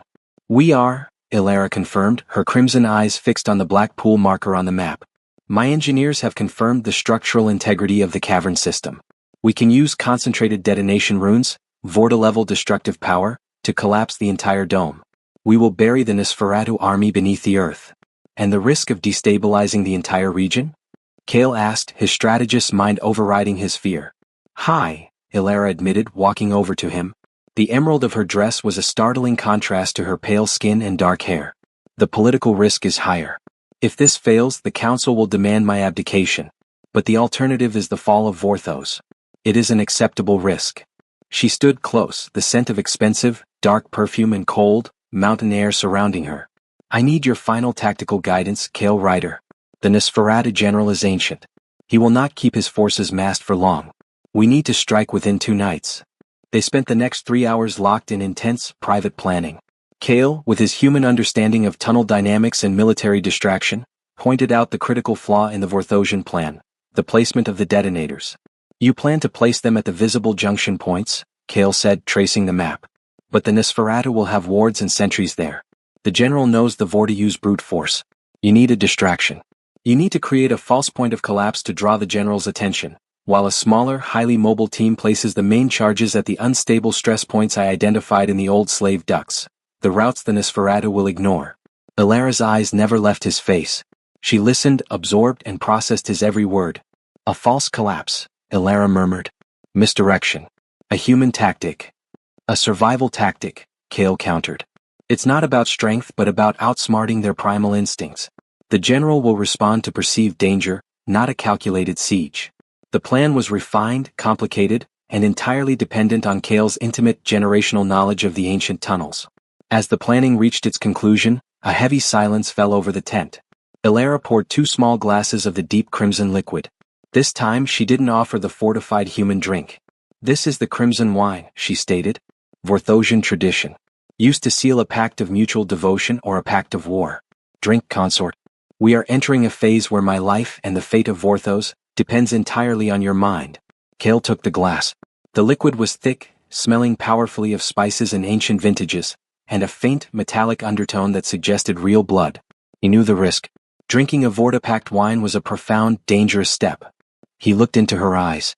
The coldness was gone, replaced by a fierce intensity that mirrored his own desperate loyalty to the peace he was fighting to secure. "To the success of the mission, Your Majesty," Kale toasted quietly. "To our mutual survival, consort," Elara countered, her voice husky. They drank. The liquid was warm, spreading a strange, intoxicating heat through Kale's body. It was a terrifying, beautiful moment of shared vulnerability. Elara placed her empty glass down. "The attack team will be ready tomorrow night. You will accompany them, Kale. You will guide them through the slave docks. Your utility is too great to leave at the outpost." Kale nodded. He expected nothing less. Elara then reached out and gently traced the line of exhaustion under his eye, her touch incredibly cold against his warming skin. "You are exhausted, Kale," she whispered, her voice dropping to a low, intimate register. "And you have saved my life twice. You are my greatest discovery. But tell me this one thing before the final battle. Why truly do you fight so hard for the nation that conquered yours? Why risk yourself for me?" Kale looked into the deepest recesses of her crimson eyes, seeing past the queen, past the Warbride, to the lonely, fierce woman who held the fate of 2 nations. "Because the war is done, Elara," Kale confessed, using her name naturally intimately. "And the one who fights for peace, even in the heart of darkness, is more honorable than the one who fights for eternal war. My people need that peace. And I need to know that this desperate sacrifice, my life, my soul, was not in vain." He paused, leaning slightly closer. "And because, perhaps, I see a glimmer of something more than just a queen in the Warbride who trusts a human with her greatest secret." Elara's breath hitched, a silent, mortal reaction. For a fleeting moment, Kale thought he saw her ancient, formidable guard break entirely. "Rest, consort," Elara commanded, her voice suddenly rough as she pulled away abruptly, the moment of shared intimacy shattered by the fear of what they had admitted. "Tomorrow night, we destroy the enemy." The final night of the current campaign was cold, quiet, and heavy with the promise of carnage. Kale, though still physically recovering, felt a chilling clarity. He stood at the head of a small elite strike team, Varan and Lyra, Elara's most trusted guards, 4 Vorta arcane mages carrying the destructive detonation runes, and Elara herself, once again clad in her obsidian battle armor, her presence a silent, terrifying anchor. "Remember the plan," Elara commanded, her voice low. "Varan and Lyra will create the false collapse distraction at the main tunnel entrance. The mages, guided by the consort, will plant the primary charges at the 3 stress points. Failure is not an option. If the charges are not set correctly, the detonation will simply crack the dome, not collapse it." Kale looked at Elara, a silent vow passing between them. He was not just a guide, he was the key. They entered the slave ducts, this time moving with a desperate haste. Kale led the way, relying entirely on the memory of his harrowing journey. The cramped, dark passages felt less terrifying now that he was surrounded by power, yet the responsibility weighed more heavily than ever. They moved for hours, the only sounds the scraping of metal, the soft clink of the runes, and Kale's labored breathing. Finally, Kale stopped, holding up a hand. They had reached the narrow aperture overlooking the Blackpool cavern. "This is the first planting site," Kale whispered to the leading mage. "The stress point is just below the passage. We need to go in single file." As the first mage started to squeeze through, a new sound echoed from the depths of the cavern below, a loud, rhythmic chanting. Elara's eyes narrowed. They are performing a ritual. They are preparing for their advance. We are running out of time. The 3 detonation runes were planted successfully at the predetermined points, their intricate carvings glowing faintly green.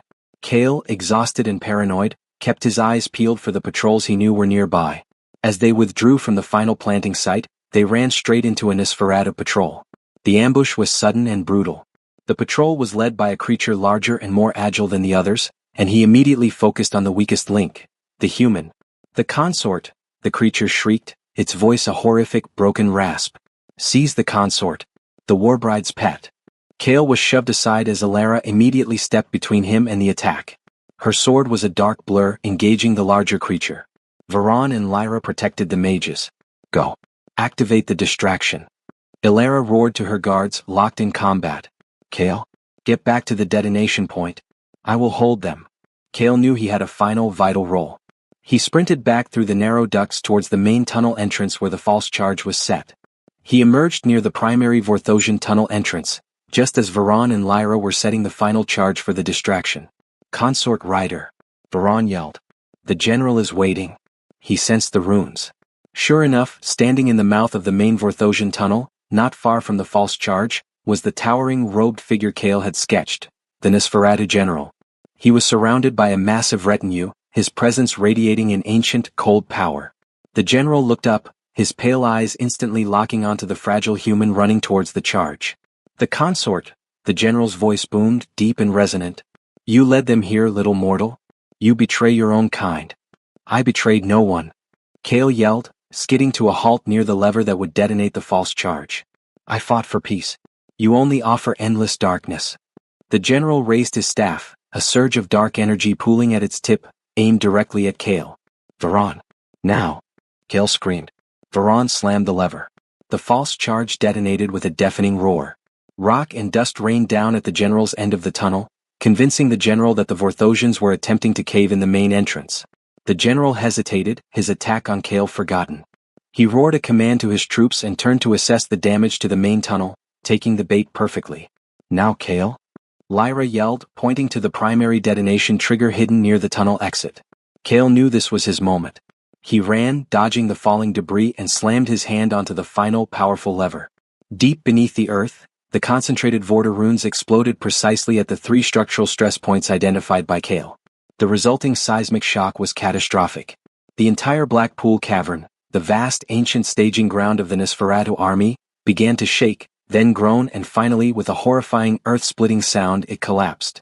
Thousands of years of rock and earth fell inward, burying the entire Nosferatu advance force and their ancient general beneath an irreversible tomb. Kale, Varan, and Lyra barely made it out of the crumbling slave ducts before the ground settled into a final heavy silence. They found Ilara waiting, her armor bloodied, standing over the defeated remains of the patrol she had engaged. She looked at Kale, her armor steaming in the cold air. Is it done, consort? She asked, her voice raspy with exhaustion and effort. Kale, his body shaking uncontrollably, simply nodded. The Black Pool is sealed. The Nosferatu are buried. Vorthos is safe. Ilara walked to him. She did not praise his courage or thank him for his strategic brilliance. She simply reached up and, with a finality that brooked no debate, ripped the dagger Kale carried from his belt and threw it into the dark fissure where the collapse had happened. The war is over, Kale Rider, she said, her voice now a low, intimate command. You are no longer the strategic asset, the shield, or the weapon. You are simply mine. Kale looked into her eyes, seeing the war-weary queen replaced by the intense, possessive woman who had sealed her fate with his. The price of peace had been paid. The Warbride had won the war, but in doing so, she had finally surrendered a piece of her crimson heart to the fragile human who saved her. The journey back to Vorthos was a stark contrast to the desperate, tense march outward. The news of the Black Pool's collapse and the annihilation of the Nosferatu army had traveled faster than their armored coach. The mood among the Vorthosian escorts was triumphant, almost religious. Ilara had not just won a battle, she had eradicated an ancient shadow that threatened the very foundation of their kingdom. Kale sat across from Ilara, the atmosphere inside the carriage changed forever. The cold, strategic distance was replaced by a strange, heavy intimacy. Ilara had kept her armor on for the return journey, but beneath the obsidian plates, Kale knew a shift had occurred. She occasionally glanced at him, her crimson eyes holding a depth of thought she hadn't allowed before. The Blood Council will be waiting, Ilara stated, breaking the silence as the first jagged spires of the citadel came into view. They will applaud the victory, but they will question the architect. Zaratha's remaining loyalists will try to frame your involvement as dangerous recklessness. They will ask why a human was given the critical role, Kale finished, adjusting the heavy, unfamiliar mantle Ilara had ordered for him, a garment signifying his new, undefined rank. And why their queen risked her life based on a mortal's history books. Ilara nodded. They will fear your influence, but they cannot deny the result. You will stand beside me, Kale. You will not be silent. You will be my voice of strategy. And if they ask about Torvin, the gardener? Kale asked, his voice low. The staged murder was the secret that still bound them by a thread of collective guilt. Ilara's eyes hardened.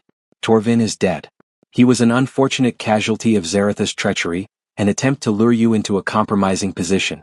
That is the truth we maintain. The political cost of confessing that lie is too high. Kale looked away, the weight of the lie settling on him. He had saved a kingdom, but the cost was his honesty. The entrance to the citadel was a dazzling, brutal spectacle. Hundreds of high-ranking vampires, lords, generals, mages, and members of the Blood Council were assembled in the grand courtyard. The atmosphere was one of calculated celebration, but beneath the applause, Kale felt the sharp, assessing glares of his new enemies. Ilara descended from the carriage first, a magnificent figure of absolute authority. The cheers that greeted her were deafening. She walked with relentless purpose to the center of the court, where the elder of the council, an ancient, shriveled vampire named Lord Malphas, waited. Then came Kale. The moment the vampires saw the human consort follow the queen, dressed in robes of command, the cheers died instantly. A profound, chilling silence replaced the roar of the crowd. Kale felt every eye dissecting him, measuring his worth, his power, and his audacity. Ilara stopped before Lord Malphas, but she reached back and placed her pale, gauntlet hand firmly on Kale's shoulder. It was a clear, unmistakable declaration of ownership and partnership. "The campaign is concluded," Ilara announced, her voice ringing across the court. "The ancient enemy, the Nosferatu, are defeated, entombed beneath the earth, and the stability of Vorthos is secured." Lord Malphas bowed low, his voice a dry rasp. "A profound victory, Your Majesty. Vorthos honors your strength. But the Council requires a detailed account of this strategy. We hear alarming whispers that this victory was reliant on unconventional methods." "The whispers are the sound of fear, Malphas," Ilara countered smoothly. "The strategy was indeed unconventional. It was precise, intelligent, and focused on the structural weaknesses of the land." She tightened her grip on Kale's shoulder, forcing the court to look at him. "The details were provided by my consort, Kale Ryder, who used his unique human knowledge of the region's ancient history to identify the Black Pool as the enemy's staging ground. He then personally guided the strike team for the final, critical deployment." A collective, furious murmur swept through the assembled vampires. Lord Cashin, a known ally of the now-imprisoned Zareth, stepped forward, his face contorted in disgust. "The Queen credits a mere mortal? One whose loyalty is questionable?" Lord Zareth, who fought on that border for centuries, warned against this human's rash advice. "Lord Zareth is in the dungeons for his short-sightedness and insubordination," Ilara stated, her voice ice-cold. "Had I followed Zareth's counsel, Vorthos would now be fighting a disastrous ground war while the enemy marched on the citadel. The proof is in the silence of the Black Pool and the continued safety of our kingdom." Ilara looked directly at Cashin, her crimson eyes blazing. "Kale Ryder is no longer merely the consort of peace. He is the architect of Vorthos's victory. Any vampire who questions his value questions my judgment, and thus questions the future of this kingdom." Kale stood tall under the weight of her declaration, feeling the thrill of shared victory and the stark terror of his new, elevated position. He was now officially a power broker in a society that loathed him. Later that night, back in the Obsidian Chambers, Kale found his suite dramatically upgraded. His simple robes were replaced by fine silk garments, and a small antique desk with fine human paper and ink had been installed. He was no longer a captive, he was a valuable asset.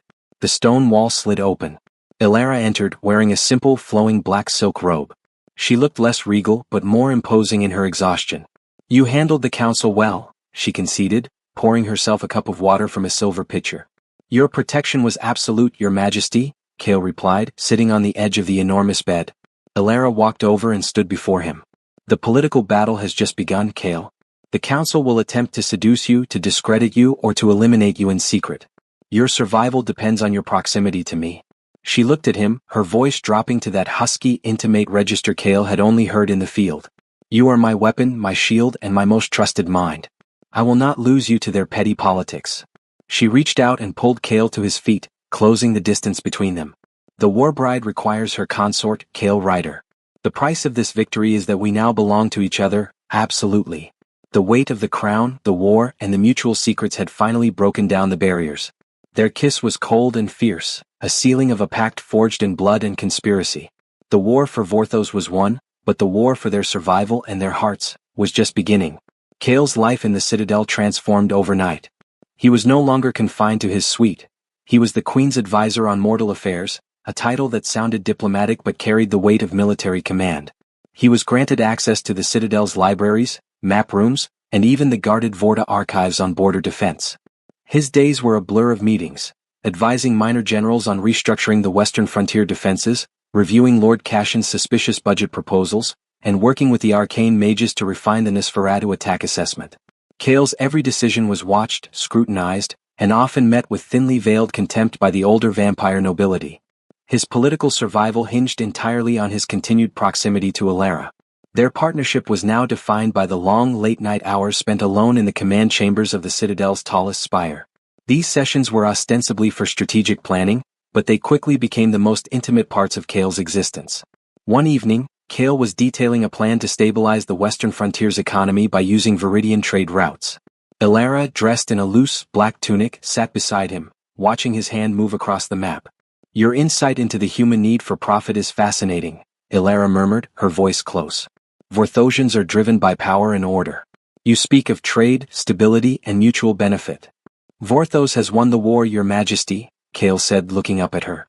"Now it must win the peace. That requires building a bridge, not a wall." Alara's pale fingers brushed the map. "Bridges can be easily burned, consort. And walls, though costly, last forever." She leaned in, her cold breath on his ear. "But I find myself increasingly interested in the risk of your bridge." The map, the strategy, and the kingdom's fate were all temporarily forgotten. Their moments of passion were not soft or tender, they were fierce and desperate, a mutual release of the immense pressure and isolation they both faced.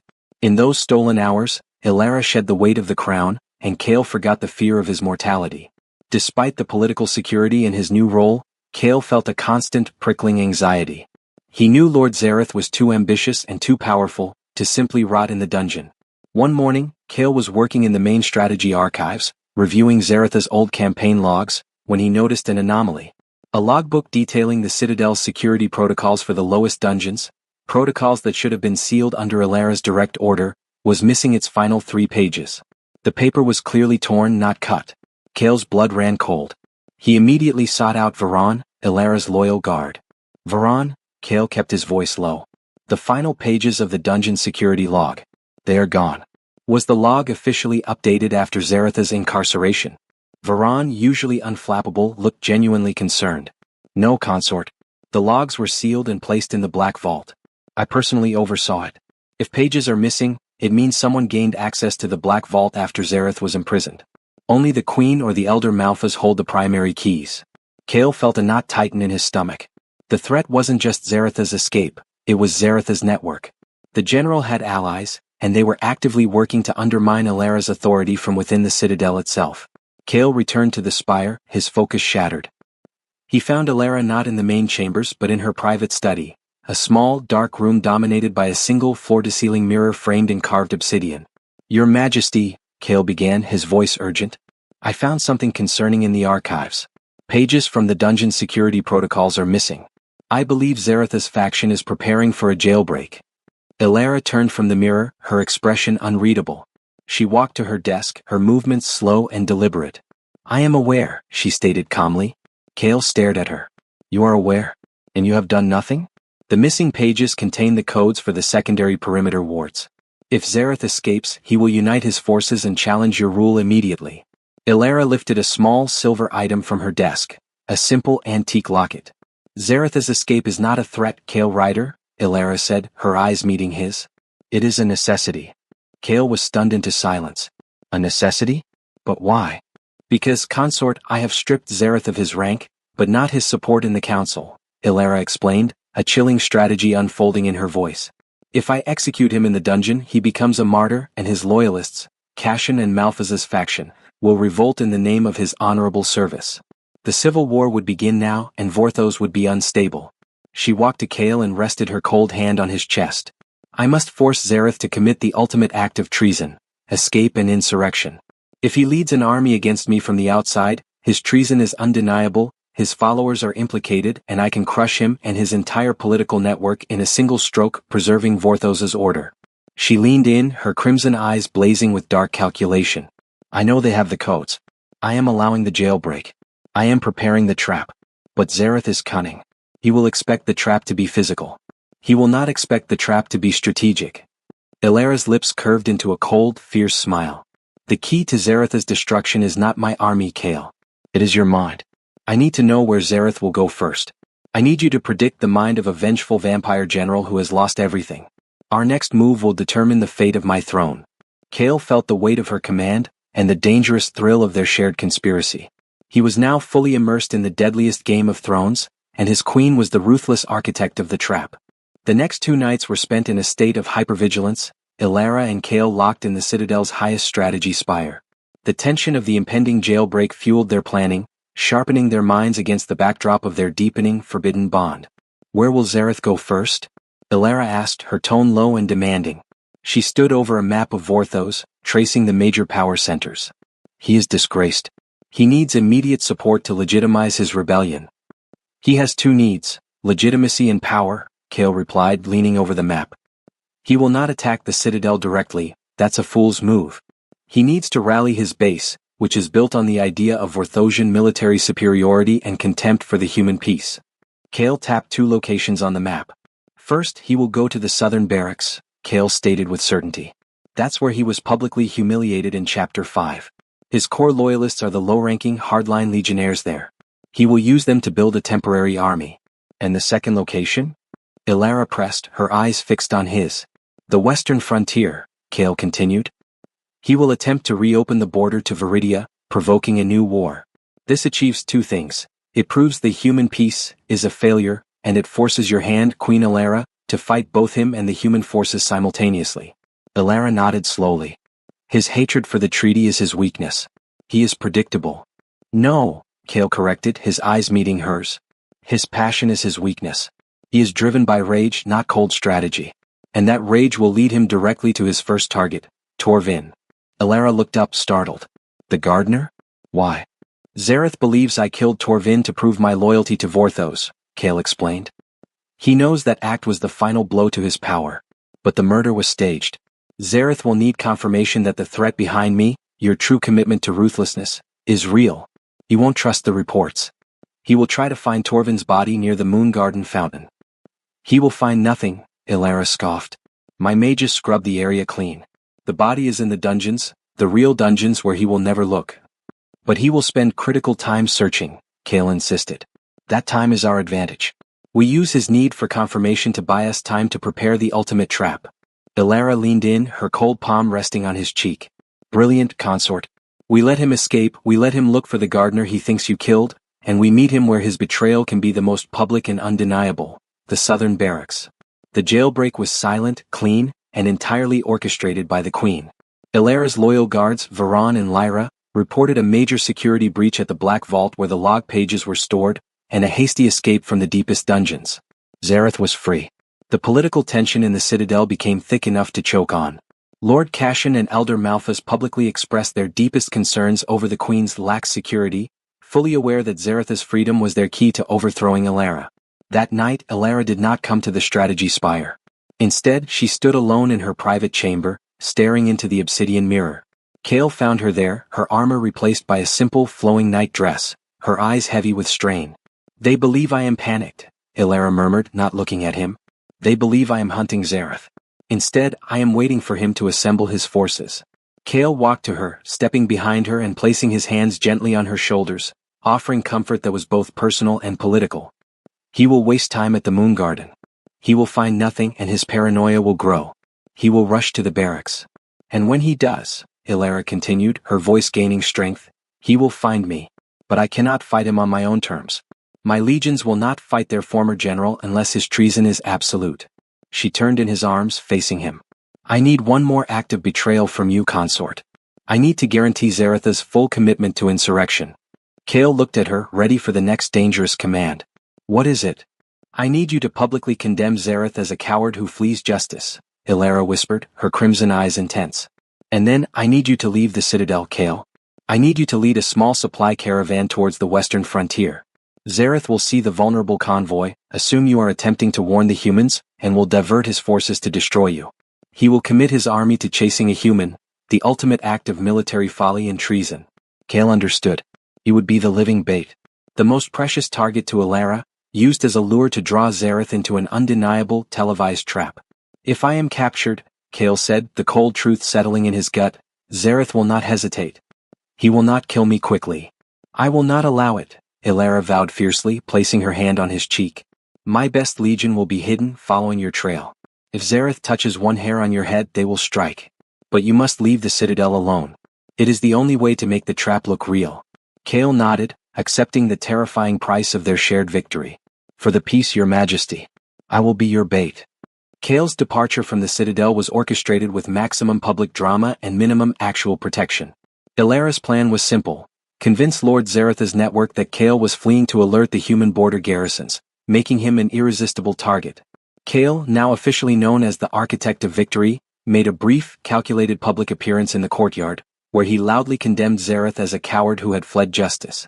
Then, escorted by only 3 low-ranking, seemingly indifferent guards and a single supply wagon, he rode out toward the western frontier. The wagon contained no vital supplies, only crates filled with common stone, disguised to look like weaponry.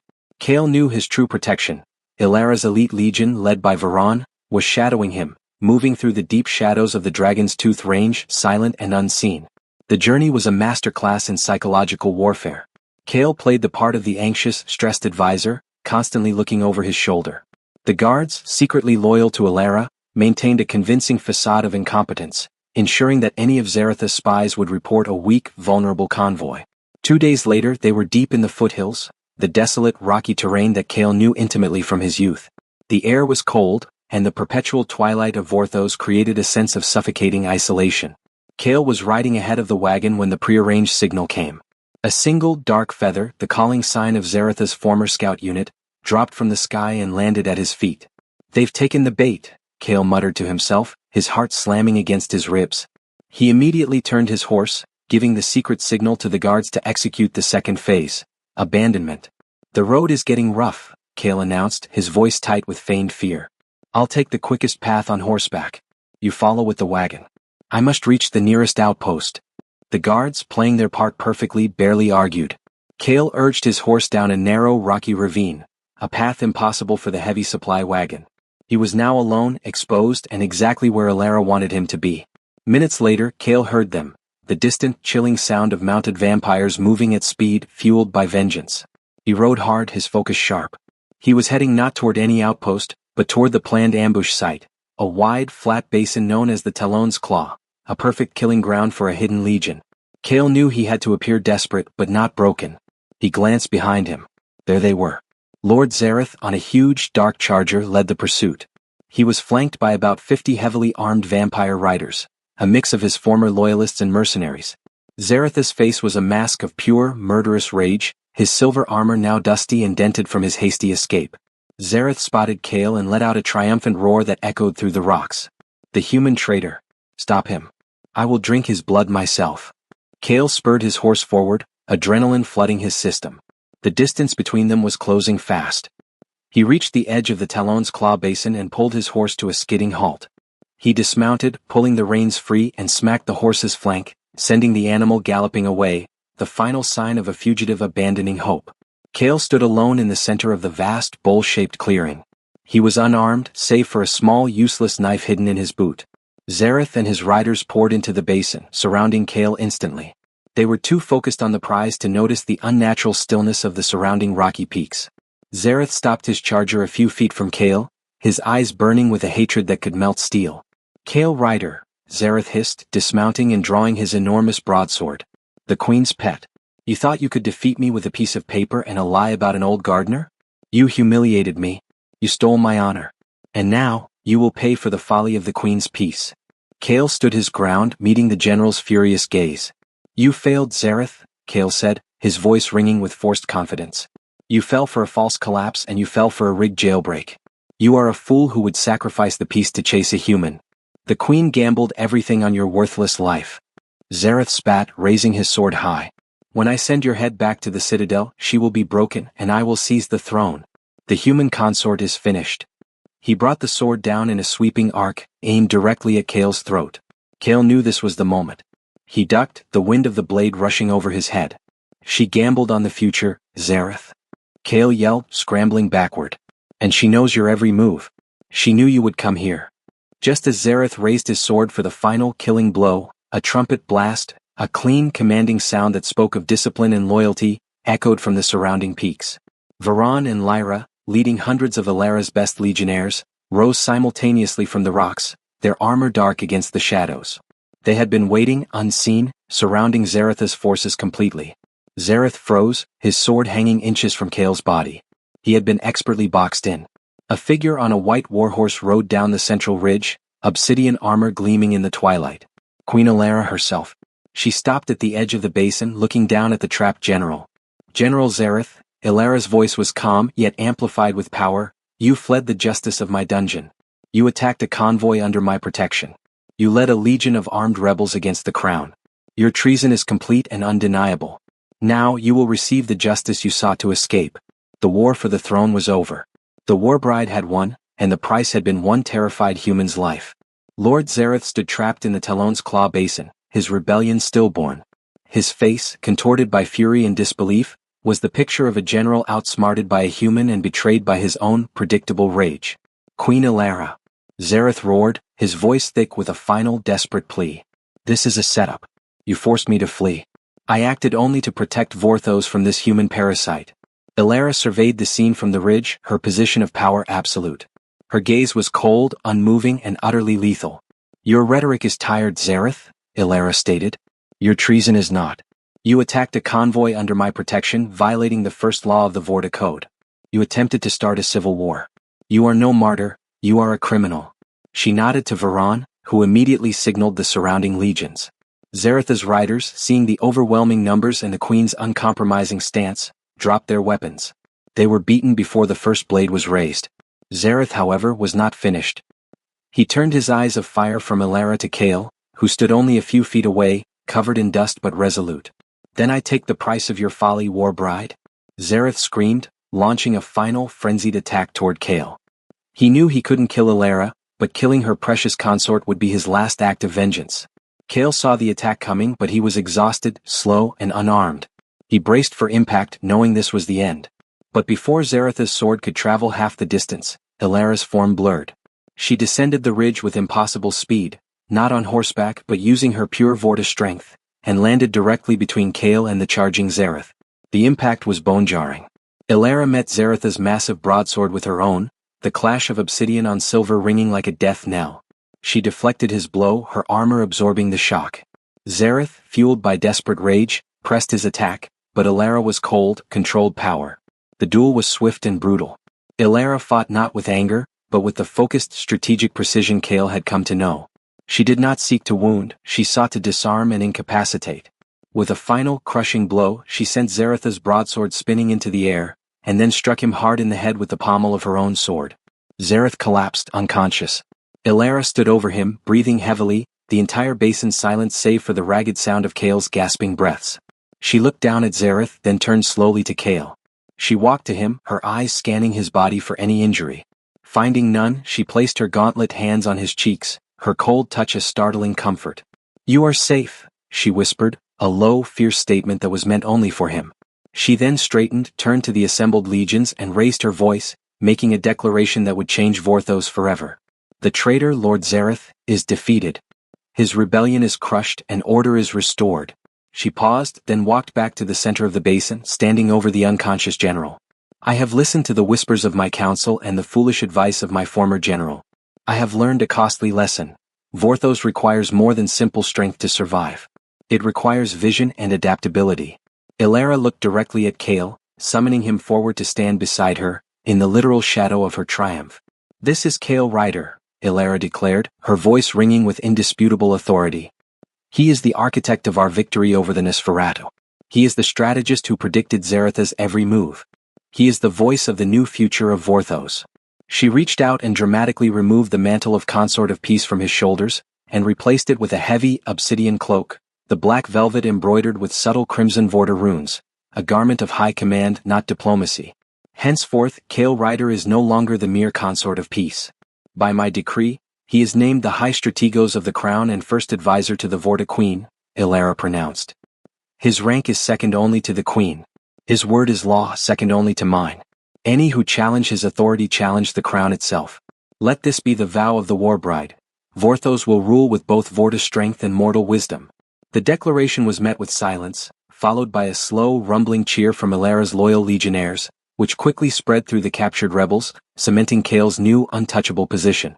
Kale looked at Elara, his queen, his partner, his fiercest protector. He was no longer a hostage. He was the de facto co-ruler of Vorthos, bound to her by a shared destiny and a profound life-altering pact.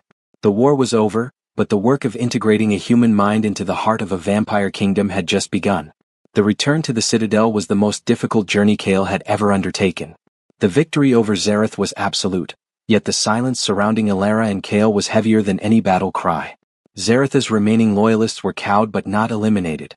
The Blood Council had been humiliated by their former general's predictable failure and was now simmering with resentment toward the human whose intellect had exposed their lack of foresight. Cale walked into the Citadel not as a hostage or a consort, but as the High Strategos of the Crown.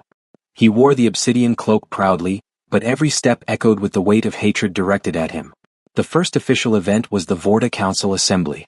The Grand Chamber was dark, lit by flickering arcane lights that emphasized the harsh, ancient faces of the vampire elders. Elder Malphas, the head of the council, sat at the head of the immense stone table, his gaze a dry, relentless form of judgment. Elara stood before the council, recounting the treason of Zareth and the strategic genius that led to his defeat. Cale stood slightly behind and to the left of Elara, a position usually reserved for the queen's spouse or heir.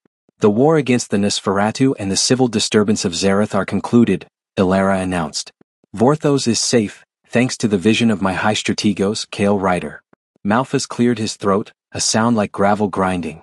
The victory is celebrated, Your Majesty. But the council must address the precedent of this appointment. To place a mortal in a rank second only to the queen violates every tenet of Vorta order. The bloodline is sacred. The kingdom is more sacred, Elara countered, her voice dangerously calm. Cale Ryder proved that the Vorta focus on strength blinds us to strategy. He has earned his place through sacrifice and victory. Are you suggesting, Elder, that the ancient texts forbid survival? Malphas shifted, unable to challenge Elara's logic directly. We require a display of Vorta faith from him, Your Majesty. Let the consort prove that his heart is aligned with the order. The challenge was not political, it was intensely personal and cultural. They were demanding Cale conform to their ancient rituals. The social tension was palpable not just in the council, but in the private chambers as well. Cale was still sleeping in his upgraded suite, while Elara occupied her private wing. The political necessities of the Citadel demanded they maintain a semblance of professional distance in public, though their private bond was undeniable. That night, Cale was reviewing a complex border security report when the panel slid open. Elara entered wearing a stunning ceremonial garment of deep crimson and black lace, a robe worn only for the most important Vorta rituals. Malphas's challenge is real, Elara said, her eyes intense. They want a symbol of obedience. Tomorrow you will participate in the Vorta blood oath ceremony. Cale looked up startled. The blood oath? That requires a Vorta life bond. I am mortal. It requires the willingness to bond, and the display of absolute commitment, Elara explained, walking to him. It is meant to tie you irrevocably to the Vorta order, proving you value our survival over the whispers of your past. She sat on the desk beside him, the crimson fabric of her robe brushing his. But I will not bind you to the Vorta order, Cale. I will bind you to me. What does that mean, Elara? He asked, using her first name, the shared intimacy the only source of warmth in the cold stone room. It means the ritual is ancient, but the meaning is personal, Elara confessed, her voice dropping to a low whisper. When Malphas performs the ritual, he will attempt to bind your life force to the Vorta throne. You must internally reject that and focus your entire will on me. It will change the nature of the bond. She looked at him, her crimson eyes blazing with fierce honesty. I do not want you to be the Vorta's property. I want you to be mine. This ritual is my way of cementing our mutual sovereignty. It will be our greatest secret. Cale felt a chill run down his spine. This was a deeper, more profound gamble than the Blackpool mission. It wasn't just about politics, it was about the metaphysical reality of his soul. And the risk, Elara? If you fail to focus, the ritual will consume your life force, binding you to the Citadel stone, she warned him, her cold hand reaching out and cupping his cheek. But if you succeed, no vampire, not even the council, can question your loyalty or separate you from me. Elara leaned in, her eyes locked on his. Choose your allegiance, High Strategos. Choose your heart. The next day, Cale stood in the center of the Grand Chamber, facing the assembled council. The arcane energy in the room was suffocating. Malphas began the ancient chant, his voice low and powerful, calling upon the Vorta ancestors to claim the consort's life force for the Citadel. As the chant reached its climax, Malphas raised a silver dagger, ready to draw the ritual blood. Cale closed his eyes, his mind focusing entirely on the one being in the room who truly accepted him. He visualized the cold touch, the fierce eyes, the weight of the crimson bond they had already forged. I am Vorta, the ritual demanded. I am Kale, he countered internally. I am hers. Malphas completed the ritual, drawing Kale's blood and allowing it to smoke on a piece of obsidian rock. The chamber shivered. When Kale opened his eyes, he felt a profound difference. His vision was clearer, his senses sharpened, and he felt a cold, sharp thread connecting his very being to Alara. He had successfully deflected the council's claim and bound himself to the queen alone. Malphas stepped back, his face a mixture of confusion and mild frustration. The ritual was complete, but the power felt misdirected. The human soul is secured to the order, Malphas declared, his voice lacking certainty. The council is appeased. Alara walked to Kale and took his hand. She looked directly into Malphas's confused eyes. The bond is sealed, Alara stated, a triumphant smile briefly touching her lips. The High Strategos is mine. Now let us prepare for the next battle. The western frontier requires a new peace, not a new war. The cultural war had begun, and Kale had just chosen his side, not Vorthos, but the Warbride queen who needed his heart as much as his mind. The purpose of the current journey was a diplomatic mission to the former capital of Viridia, now a fortified Vorthosian outpost near the shared border. Alara was going to formalize the new peace treaty terms, and Kale was going as the High Strategos, the visible face of human cooperation with Vorthos. This time, the travel coach was a luxurious, imposing carriage, a symbol of the new regime's confidence. Kale and Alara sat side by side, mirroring their new co-ruler status. Your presence is vital, Alara stated, adjusting the silver pin on Kale's obsidian cloak. You must show your former people that working with Vorthos is not servitude, but survival.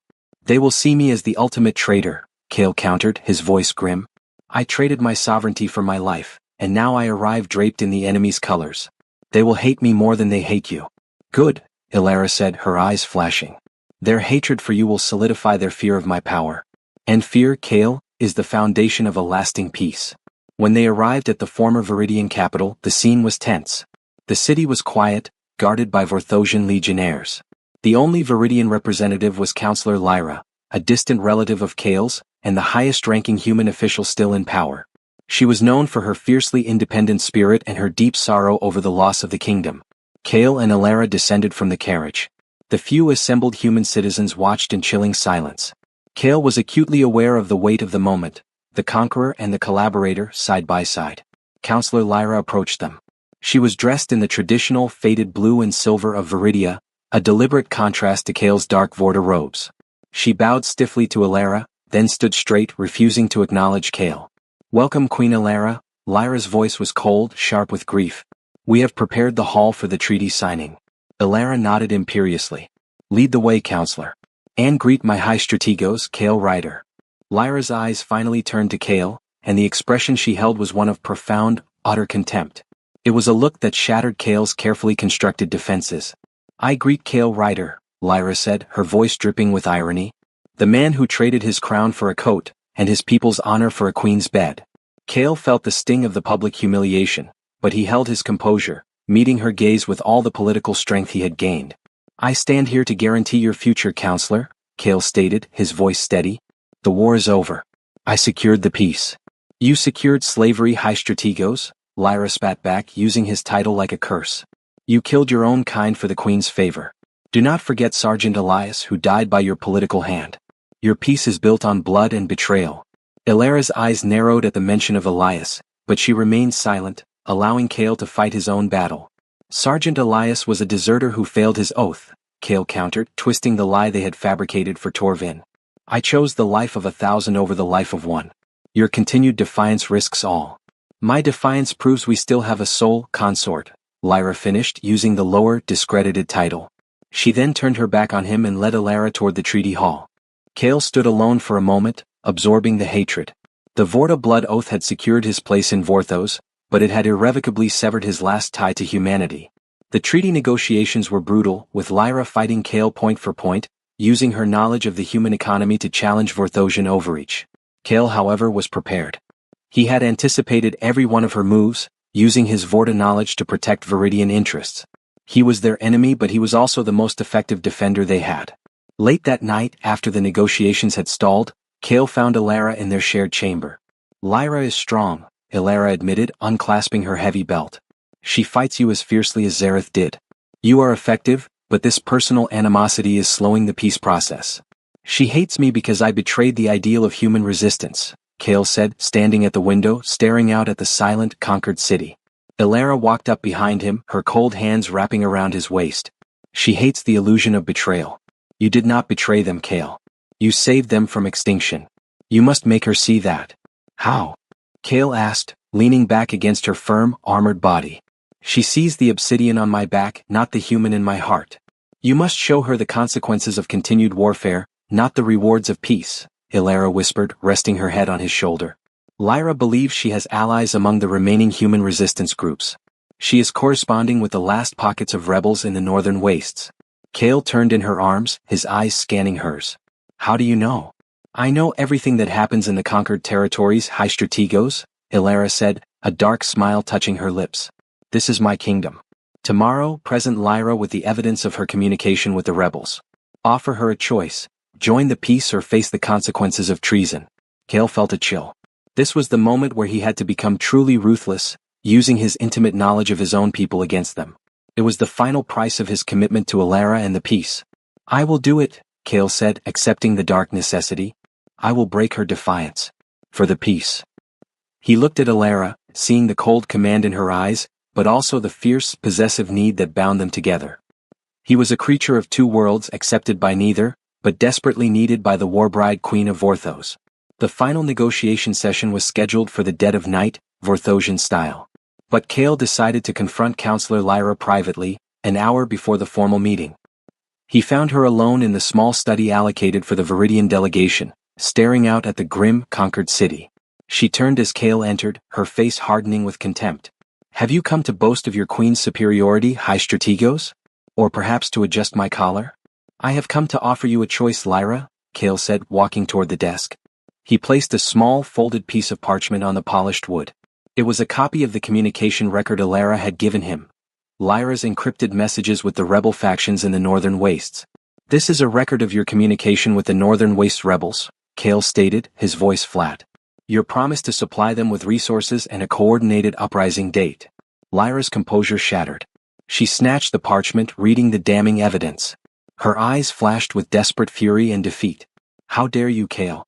You spy on your own blood. This is the Queen's filth. It is a reality, Lyra, Kale countered, his voice steady despite the raw pain of his actions. The reality is that Elara knows everything. She is allowing you this rebellion just as she allowed Zareth his escape. She is waiting for the perfect moment to crush you all, secure in the knowledge that your resistance will justify the final brutal suppression of Viridia. He leaned across the desk, meeting her desperate gaze. The choice is simple. You can be the martyr, sacrificing the lives of every last rebel, your honor, and the safety of the civilians here. Or you can be the bridge. You can use your influence to bring those rebels to the negotiating table, secure their safety, and fight for their future from within. Fight from within? Lyra scoffed, tears of rage gathering in her eyes.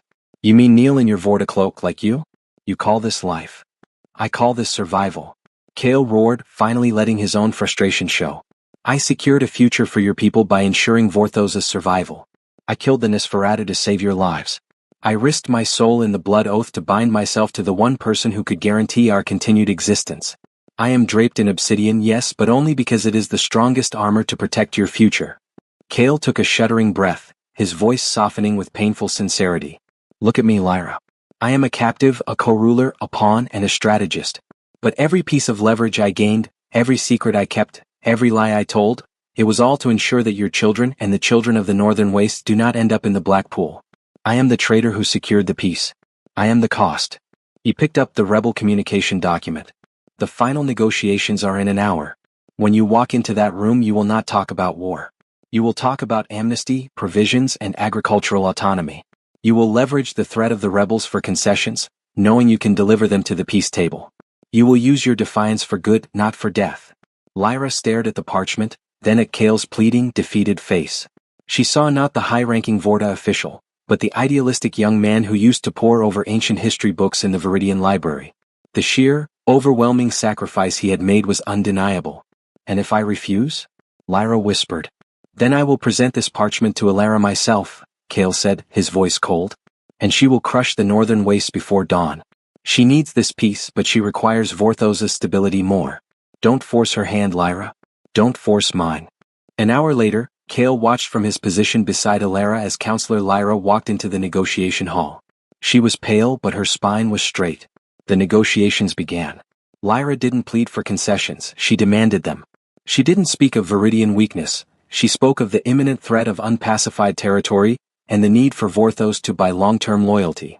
She asked for full amnesty for all rebels who laid down arms within the next month and a substantial autonomy over Viridia's fertile plains. Elara listened, her face unreadable, her eyes occasionally flicking to Kale. She knew this was the result of Kale's painful confrontation.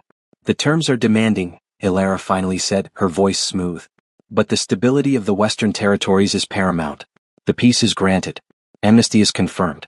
Viridia will be granted agricultural autonomy, but Vorthosian military presence remains. Lyra had won a significant victory, a victory born from her initial defiance and Kale's painful betrayal. The treaty was signed. The long war was finally definitively over. Later that night, back in the Citadel, Kale sat alone in his chamber, the weight of the day, the blackmail, the betrayal, the final severing of his human identity, crushing him. The panel slid open. Elara entered, silent and observant. She walked to him, placing a hand on his obsidian shoulder. "You are a terrifying strategist, Kale Ryder," Elara said, a hint of respect and pride in her voice. "You saved your people from themselves. You are the architect of the final peace." "I am a traitor, Elara," Kale whispered, looking at the black cloak. Elara knelt before him, a startling act of vulnerability for the Warbride queen. She reached up, her cold hand touching the clean skin beneath his collar. "You are the crimson heart of Vorthos, Kale," Elara corrected, her eyes blazing with fierce, possessive love. "You are the one who bridged the dark and the light.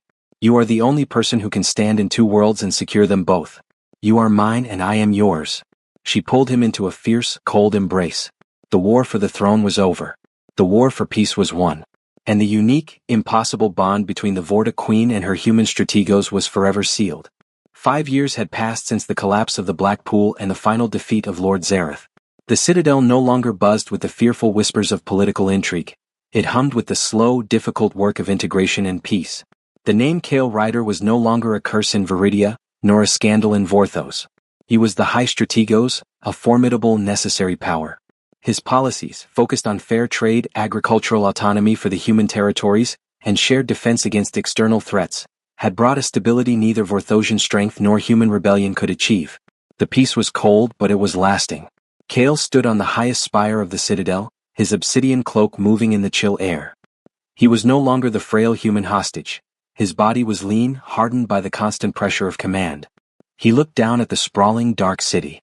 Tonight, the human delegations from Viridia were arriving for the annual Harvest Festival, a cultural exchange Kale had instituted, blending human tradition with Vorta formality. A pair of cold, strong arms wrapped around his waist from behind. Elara rested her chin on his shoulder, her presence a silent, fierce anchor.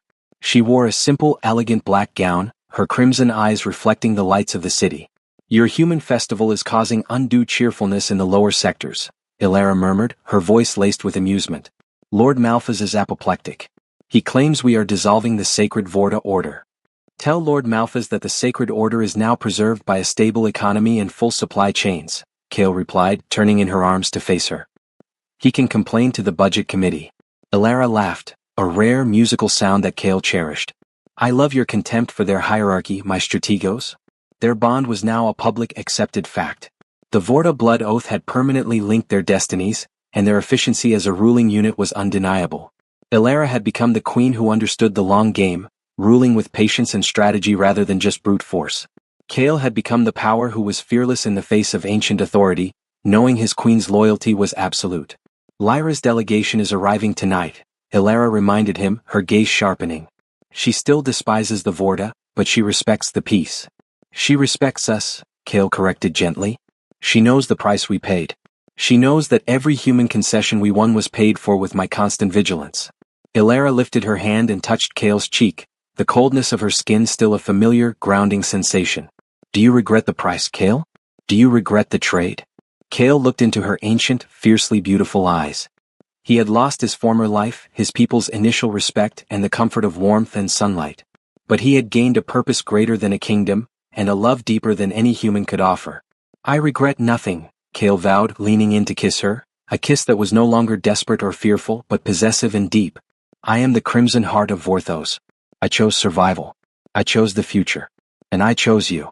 Then let us greet your guests, High Strategos, Ilara said, her eyes shining with triumph. The Warbride and her human will show the two worlds how true partnership is defined. They walked hand in hand to the grand staircase, the vampire queen of Vorthos and her human co-ruler, ready to face the long, cold night of their shared, eternal future.